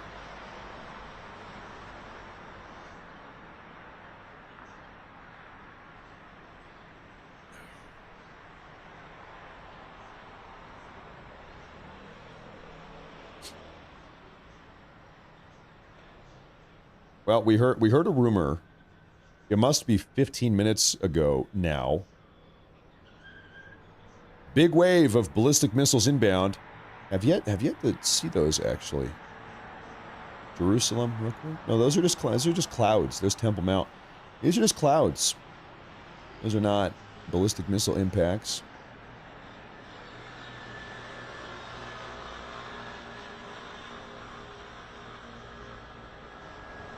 Zoroastrian's FTW. I'm not a Zoroastrian myself. I think it's super cool. I think it's interesting though. I've actually read sort of the Zoroastrian Bible. It's called the Avesta. I read the entire thing a couple years ago. I could tell you about Ahura Mazda, the great King Yima, Ariana Veja, the homeland of... I'd tell you all about it. It's a very, very interesting religion, no doubt.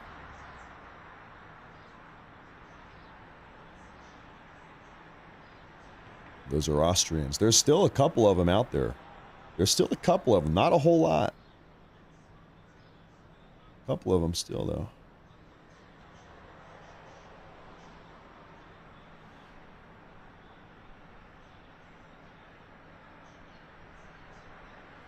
That's right, Stephanie. Yeah, the Iran Chief of Staff and Defense Minister, we got the confirmation. They have been taken out. In fact, we heard rumors of that yesterday. And now we actually have the official confirmation from the Iranian state media. Now even the Iranians can't deny it.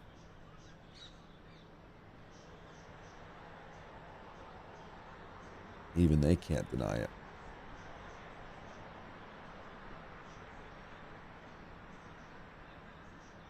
The city's clean. Yeah, this is Tel Aviv. Yeah, they got clean streets down here.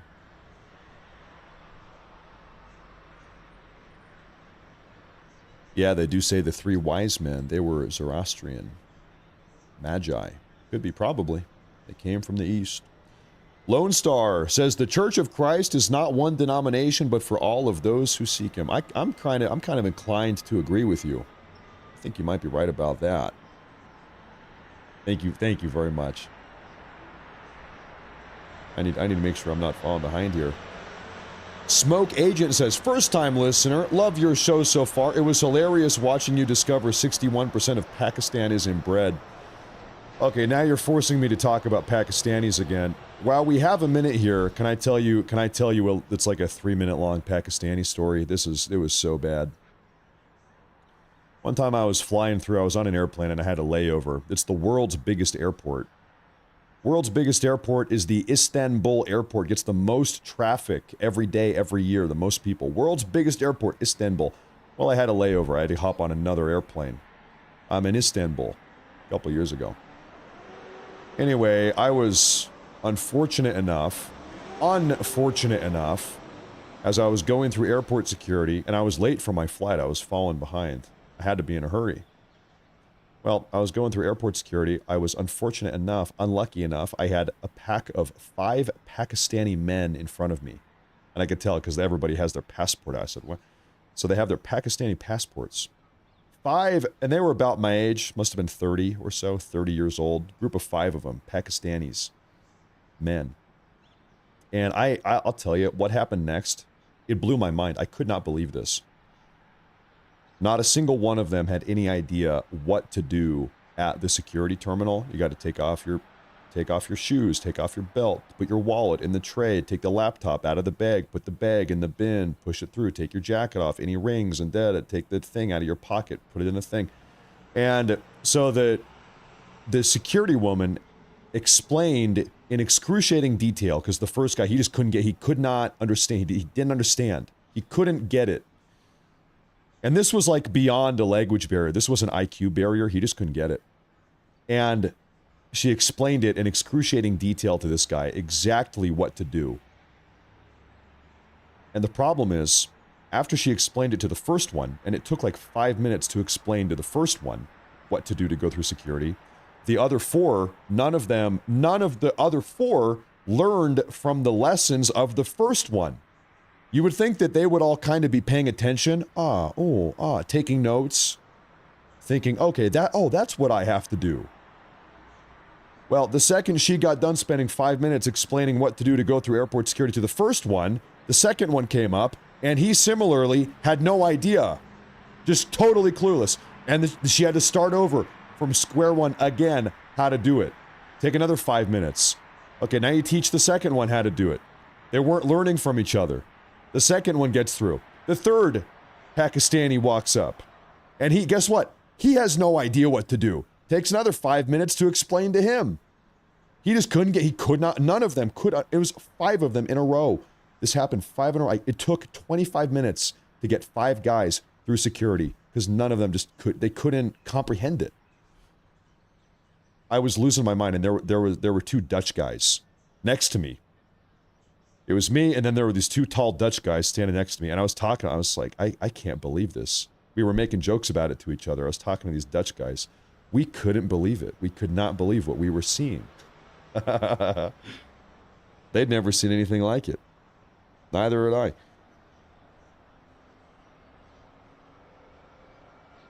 And so you know what? That stat, 61% of them are inbred. I believe it. I believe it. I believe it. Massive super chat from John Ville says, keep it up, Matt. Hey, I noticed, John, we just swapped from our Tel Aviv. This is over to Jerusalem. We've got a different angle of Jerusalem here. Mr. John, thank you very much. Thank you. I appreciate that. I appreciate that.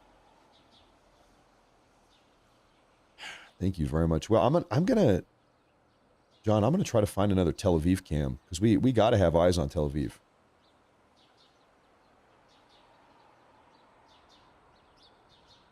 I see a good question. Are we not able to determine the origin of the ballistic missiles? We are, and by the way, every single time one of these ballistic missiles is fired, we do take note of it. We do find out where it got fired from, and then oftentimes we'll have a counter airstrike to try to blow it up. It's like playing whack-a-mole. The Iranians, they have hundreds or thousands, perhaps, of ballistic missiles, as well as ballistic missile launchers. They've got a lot of them. So it's like whack-a-mole. You just have to whack a lot of moles. There's a lot of moles to get whacked. Looks like we're back at Tel Aviv here. We got it back.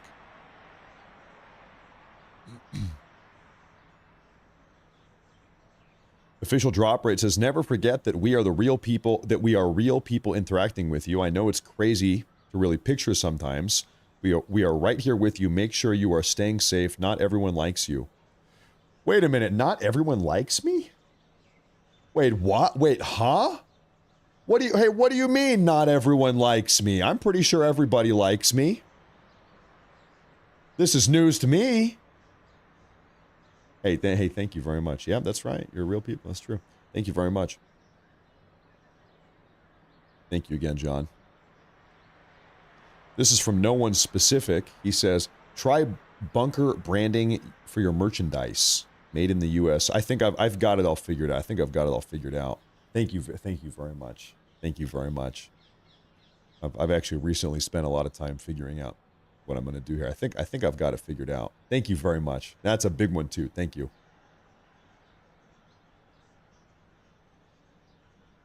Thank you very much, sir.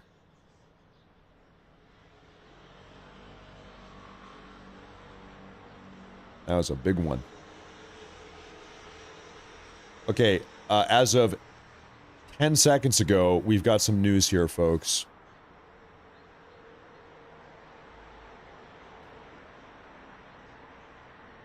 We do have some news. An Iranian drone has just hit an industrial area in the UAE this morning, causing a major fire.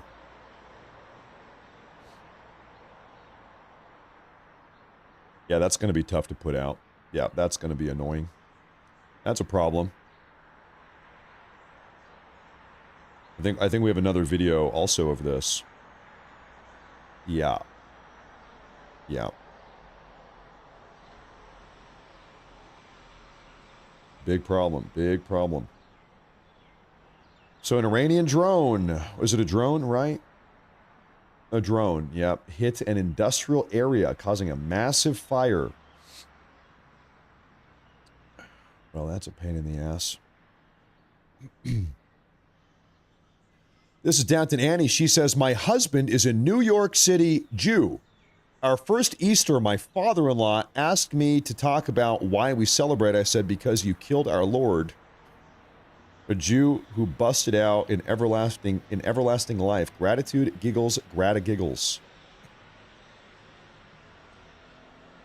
Well, thank you very much. That's a fun family story. Thank you very much. Thank you very much. Thank you very much. That is funny. That's funny.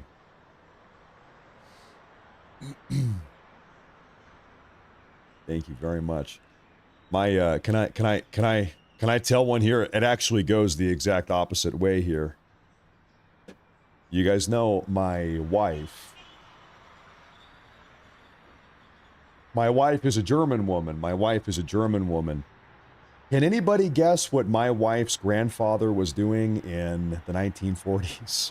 Not her great-grandfather, it was her grandfather. He was a busy guy in the 1940s, 1930s, 1940s. He was a busy guy. I kid you not. He was a member of the SS. He was in the SS. My wife's grandfather. He actually was fighting. He was fighting on the Eastern Front, fighting the Soviets. He got shot by the Red Army, and then they pulled him off the front line. But anyway, he was literally my wife's grandfather was an SS officer. Long time ago. Like I said, that story's going the other way, right? Long time ago.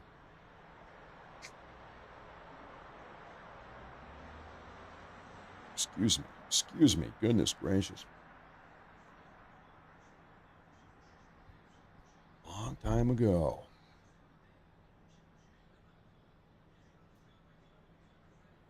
You know, if you were a German back then, that's kind of what you were. Did I get any sleep? You know, I got about 3 hours. Oh, I was going to tell you the funny story. I didn't even get to the story yet. I just got distracted.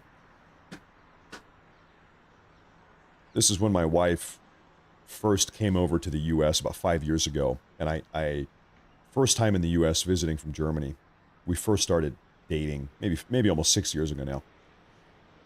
And we went and drove out to my grandfather's house, he's a cowboy, lived out in the country. And my uncle was out there. We were hanging out at the house. And my uncle, he was super excited. We've got a German woman in the house. He's a big gun guy. He wanted to have my wife learn how to shoot guns. Look at this. Kevy says from Hermiston, Oregon. Hey, right now I'm talking about Baker City, Oregon. You ever been to Baker City? Right next door. We were in Baker City, Oregon. He says from Hermiston. All right. Hell yeah. We've got some Oregonians. Anyway, we were in Baker City, Oregon. And my uncle wanted to teach my German wife how to shoot guns. He's a big gun guy. And my wife, she's grown up in Europe. She's hasn't spent a lot of time around guns. They don't have a lot of guns in Germany. And so she didn't want to do it. She was uncomfortable. She said, well, I don't really want to shoot guns. I'm a little bit uncomfortable about it. She'd only been in the U.S. for 2 or 3 weeks at this point with me. And during this conversation, my grandfather was kind of leaned back in his chair taking a nap. He was taking a nap, leaned back in his chair. He was 82, 81. And my wife said, well, you know, we just don't have many guns in Germany. We just don't have a whole lot of guns in Germany. And my grandfather, he woke up, he said, well, it wasn't like that when I was a kid. Back when I was a kid, there were a whole hell of a lot of guns in Germany.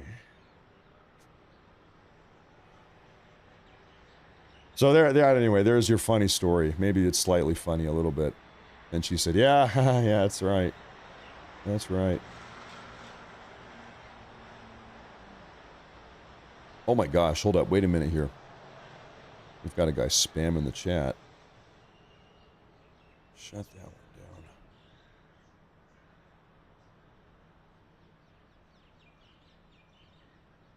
We have the remains of an Iranian Fatah-1 ballistic missile poking out of the ground in northern Israel after it was shot down overnight. This thing landed in a field in Israel. It's a Fatah ballistic missile is what this is.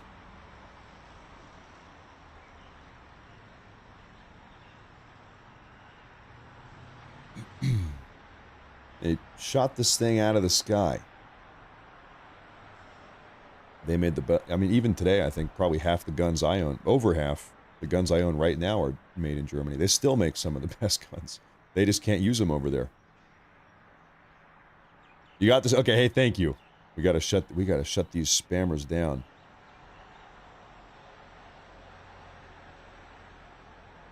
Shut them down.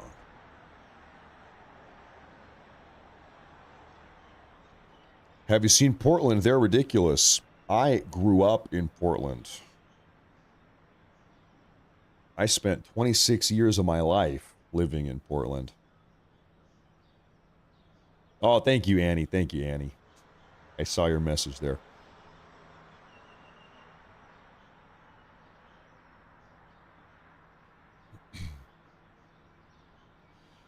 We have, okay, I don't know what the hell's going on here. This is a massive $200 super chat. First off, thank you very much. He says, Zoroastrian move, that was my dream with you last night. It's like a cosmic chessboard.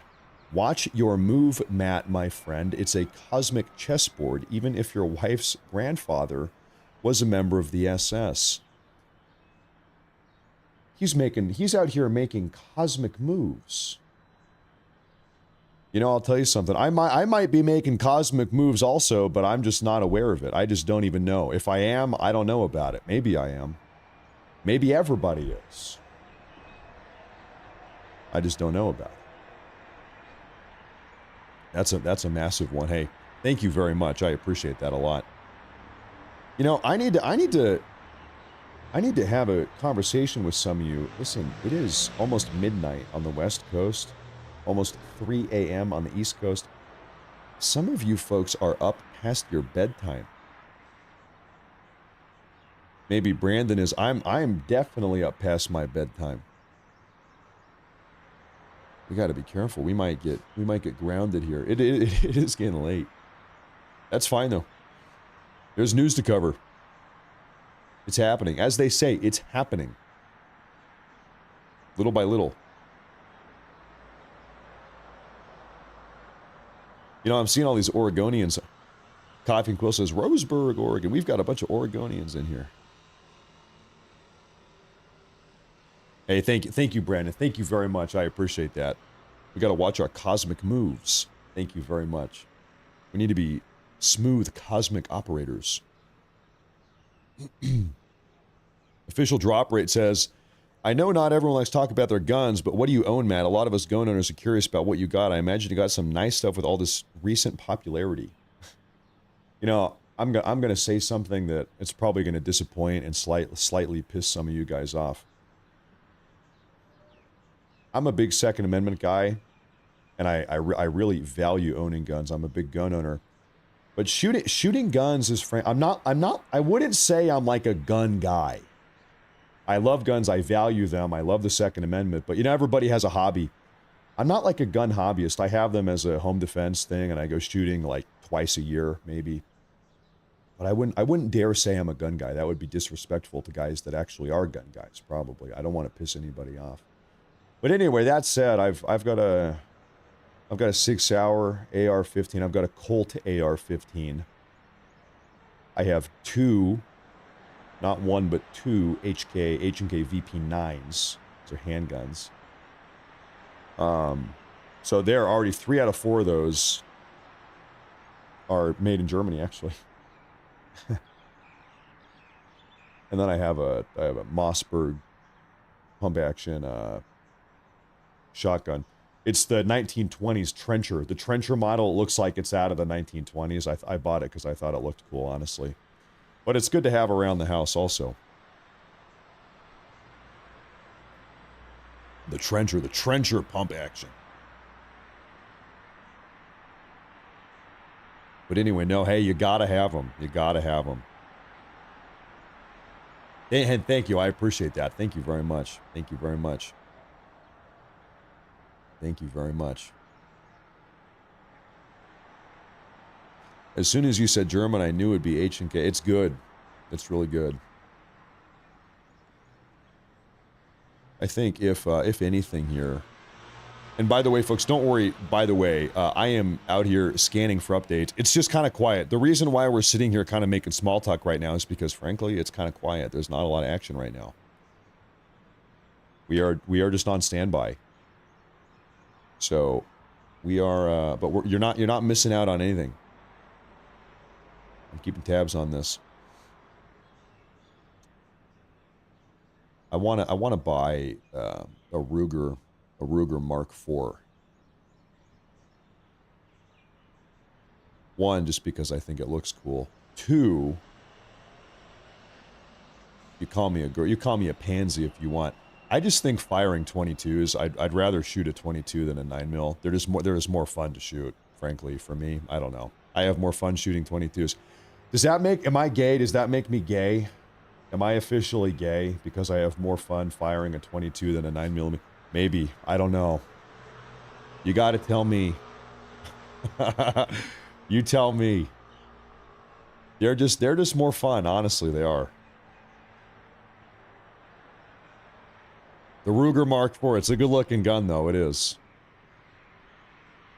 Dude, do you ever sleep? No. Never.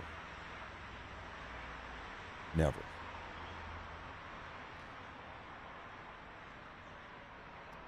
Sleep is the cousin of death. Have you heard that? Have you heard the news? I'm gonna quickly do a little bit of a deeper scan here. Stand by here, folks. Skeppo. Mein Deutsch Freund, guten Tag, willkommen im mein Stream, mein Deutsch Zuschauer. Hallo, mein deutschen Bruder. He says, hello, fellow Warlock. When are you finally coming to Germany? Let's have some beers, Oktoberfest. Can I tell you something, Skeppa? We were actually planning on going to Germany and visiting family in April, about 2 months from now. And we actually, we canceled the trip. We canceled the trip because it occurred to me that they might not let me in. They might not let me into Germany. I was curious. I went on Google, list of right-wing American political commentators that have been banned from going into Europe. And there's like 15 of them. There's like a lot of them. There's like a lot of them. And I don't know. Maybe they would, maybe they wouldn't. I don't know. But I said, you know, I just don't want to mess with it right now. So we have actually temporarily canceled our trip. We were going to go 2 months from now, actually. But someday, Skeppo, my brother, my German brother. By the way, good to see you. Good to see you. I miss you very much.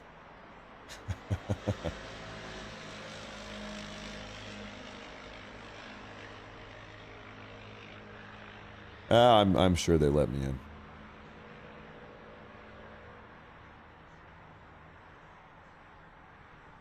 I just don't want to mess with it right now.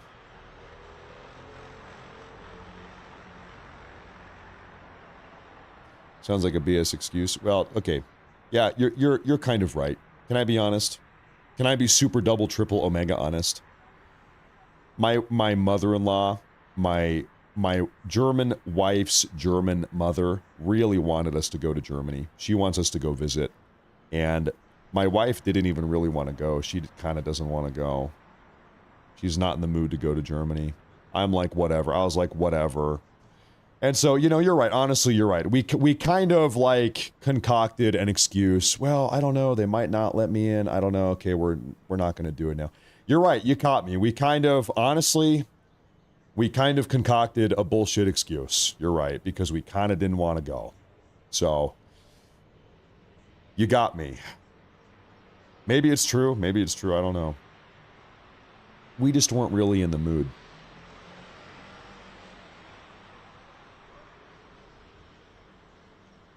Honestly, I'd rather stay here and just do my live shows with you guys every day, to be honest.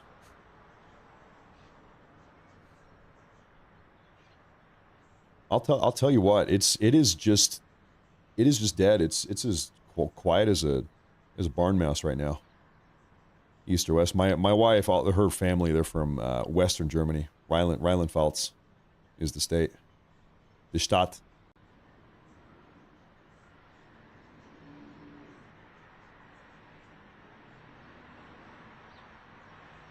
It's funny, my wife and her family, they are effectively the German versions of like American rednecks.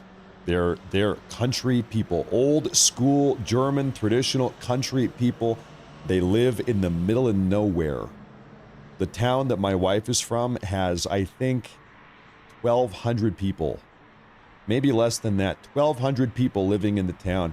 Middle of nowhere, very small town. My wife is a country German. What are we waiting for? Okay, let's get back on topic here for a little minute. 7 hours ago, Iran said that they were going to be firing off a doomsday attack. They were going to be firing off more missiles, more suicide drones than they have ever fired before. Trump saw that. It was a public threat they made. Trump responded and said, don't do it. If you do that, hey, Iran, if you do that, we're going to hit you harder than you have ever been hit before. Don't do it. And so nothing has happened. It's been 6 hours, maybe. Yeah, maybe 5 hours. And so, frankly, kind of like the entire world is sitting here waiting to see, is Iran going to do this? Are they going to do this or not? What's going to happen here?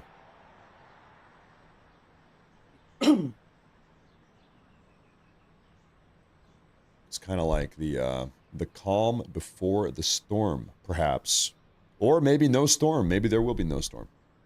This is a live feed. We are looking at Tel Aviv right now, and Jerusalem in the bottom right corner.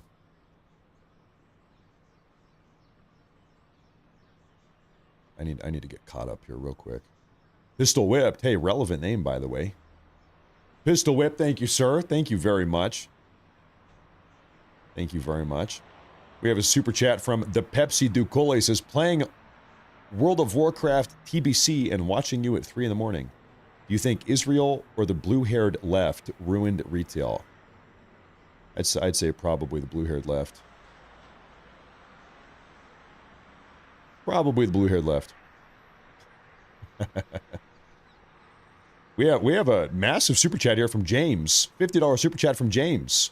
He says, I've never seen so much support for a terrorist dictator in Western Oregon who has killed over 300,000 Iranian civilians, not to mention hundreds of thousands of innocent civilians throughout the world through state-funded terror attacks. So you got to be my eyes and ears on the ground, James. So in Western Oregon, you're seeing all these presumably libtards are coming out and supporting Iran. You know what's funny is that these people, their case of Trump derangement syndrome is just so critical, so terminal.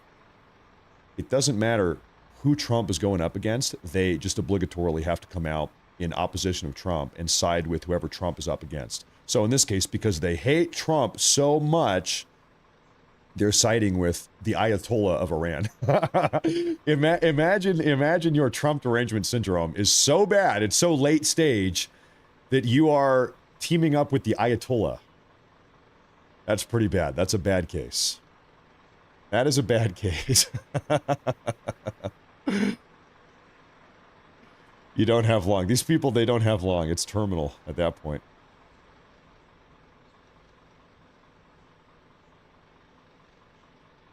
It's something else.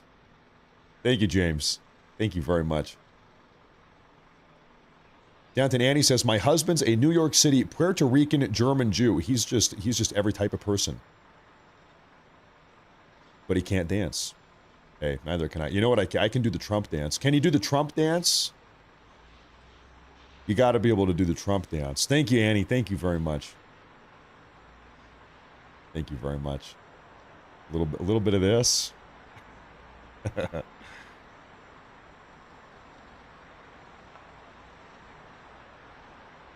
Pistol Whipped, he says, Ruger Mark IV with suppressor is the official assassin gun, and it looks badass. And I like the wood handle, the wooden handle, the dark wood handle, or the grip. And it's a good-looking gun. Now we're talking, Pistol Whipped. I think we're having the same conversation here. Richard White, he says, I was stationed in Schweinfurt, Germany, when I was in the army for 3 years, and I loved every second of it. It is a great, it's awesome. It's awesome. And it is so depressing that Germany, as well as a lot of these other European countries, they're just becoming modern-day caliphates. If you know what I mean. Big problem, not good. It really is bad. It really is bad. If you've been to Europe recently, it's bad. Like everywhere is bad. Stephen Thoma. Thank you very much. Thank you very much. I appreciate that. I appreciate that a lot. Not even a message. This is Davis, he says, the longer they wait, the less launchers they'll have. You know, I don't, or maybe they're waiting longer to try to coordinate as many launchers at the same time. You know, this is, we've all seen how the Iron Dome kind of works. If you're just firing one rocket, one drone, it's not enough. You have to, if you're trying to punch a hole through the Iron Dome, if you're the IRGC, that is, you need to fire 10, 15, 20, 30, as many as you possibly can to overwhelm it. Right. And so that takes coordination. You've got to have potentially like 30 ballistic missiles across the country fire in a sequence. They all line up together and they arrive at the same time. That's takes a lot of coordination. You know, I'll put this on a map here. This is our country, Iran. If you're trying to have ballistic missiles fire from up here by Tabriz at Israel, and then also ballistic missiles from Shiraz fire at Israel, well, you've got to calculate the velocity. Okay, the one at Tabriz needs to launch 37 seconds before the missiles in Shiraz, so they arrive there at the same time. Not even to mention the ballistic missiles firing out of or Qom, whatever that town is called. Those ones need to fire, 59 seconds before the other ones to make sure that they get there on time. And then the drones, they're much slower. You got to send the drones maybe 15 minutes in advance and have them all. So anyway, I'll shut up, but you get the point. Logistically here, it is very complex for them to mount an effective attack in order to actually punch a hole through the Iron Dome. There's a lot of complexity. And then they have to do that while also dodging, airstrikes and Predator drone strikes and Tomahawk missiles raining down on them from the U.S. and from Israel. That's another exacerbating component there.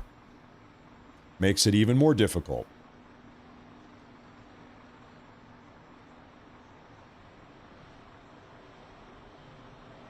Complex business.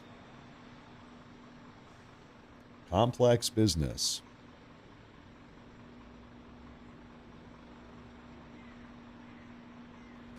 Jabba 56. Jabbo 56 says this is boring. Do you think, Jabbo, you want me to pick up the phone and call the IRGC and tell them to launch some missiles? Should I do that? Should I pick up the phone and tell them, hey, listen, what's going on here? What's the holdup? Where are the ballistic missiles? Can you put me on with the Ayatollah? Actually, wait a minute. I'm sorry, too soon. Sorry, too soon. Can you put me on with the number 2 in charge? Okay, actually, wait a minute. That's probably too soon also. What about the number 3? What about the number 7? Put me on with the number 7. Maybe he's who's running the country at this point.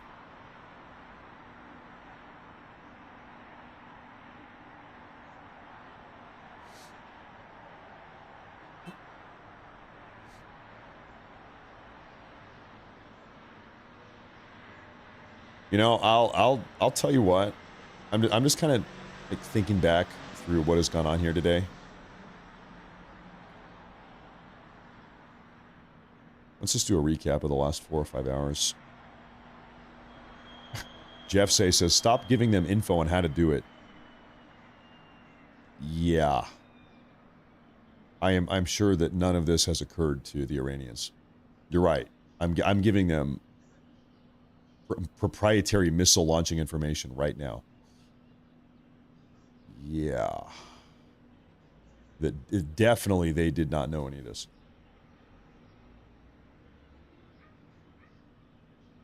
So I'm going to show you something here real quick. We continue to see a series of threats and attacks coming from the Iranian regime right up until President Trump dropped this post. What did Trump say? 2.5 hours ago, Trump said this on Truth Social. He said, Iran just stated that they are going to hit very hard today, harder than they have ever hit before. They better not do that, because if they do, we will hit them with a force that has never been seen before. Thank you for your attention to this matter. So Trump said, listen, I heard you guys, I heard you Iranians are considering launching off a big attack, a big missile wave here. Don't do it. If you do, and you know I'm in business, if you do, I will hit you so hard you won't even believe it. So I'm rethinking through this.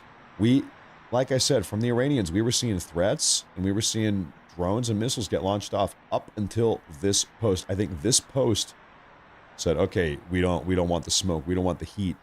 We don't want to have to deal with that. They might be waiting for nighttime. Maybe they're waiting for nighttime. What time is it in Iran? It is 11:23. 11:23.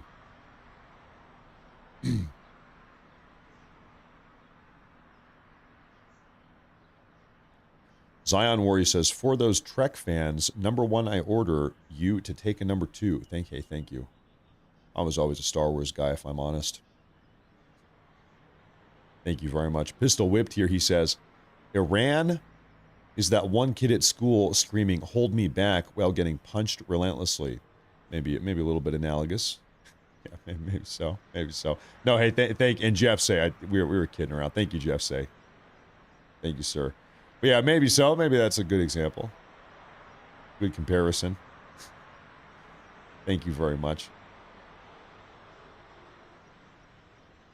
Hey, Matt, have you noticed there are no homeless tents on the street? You know,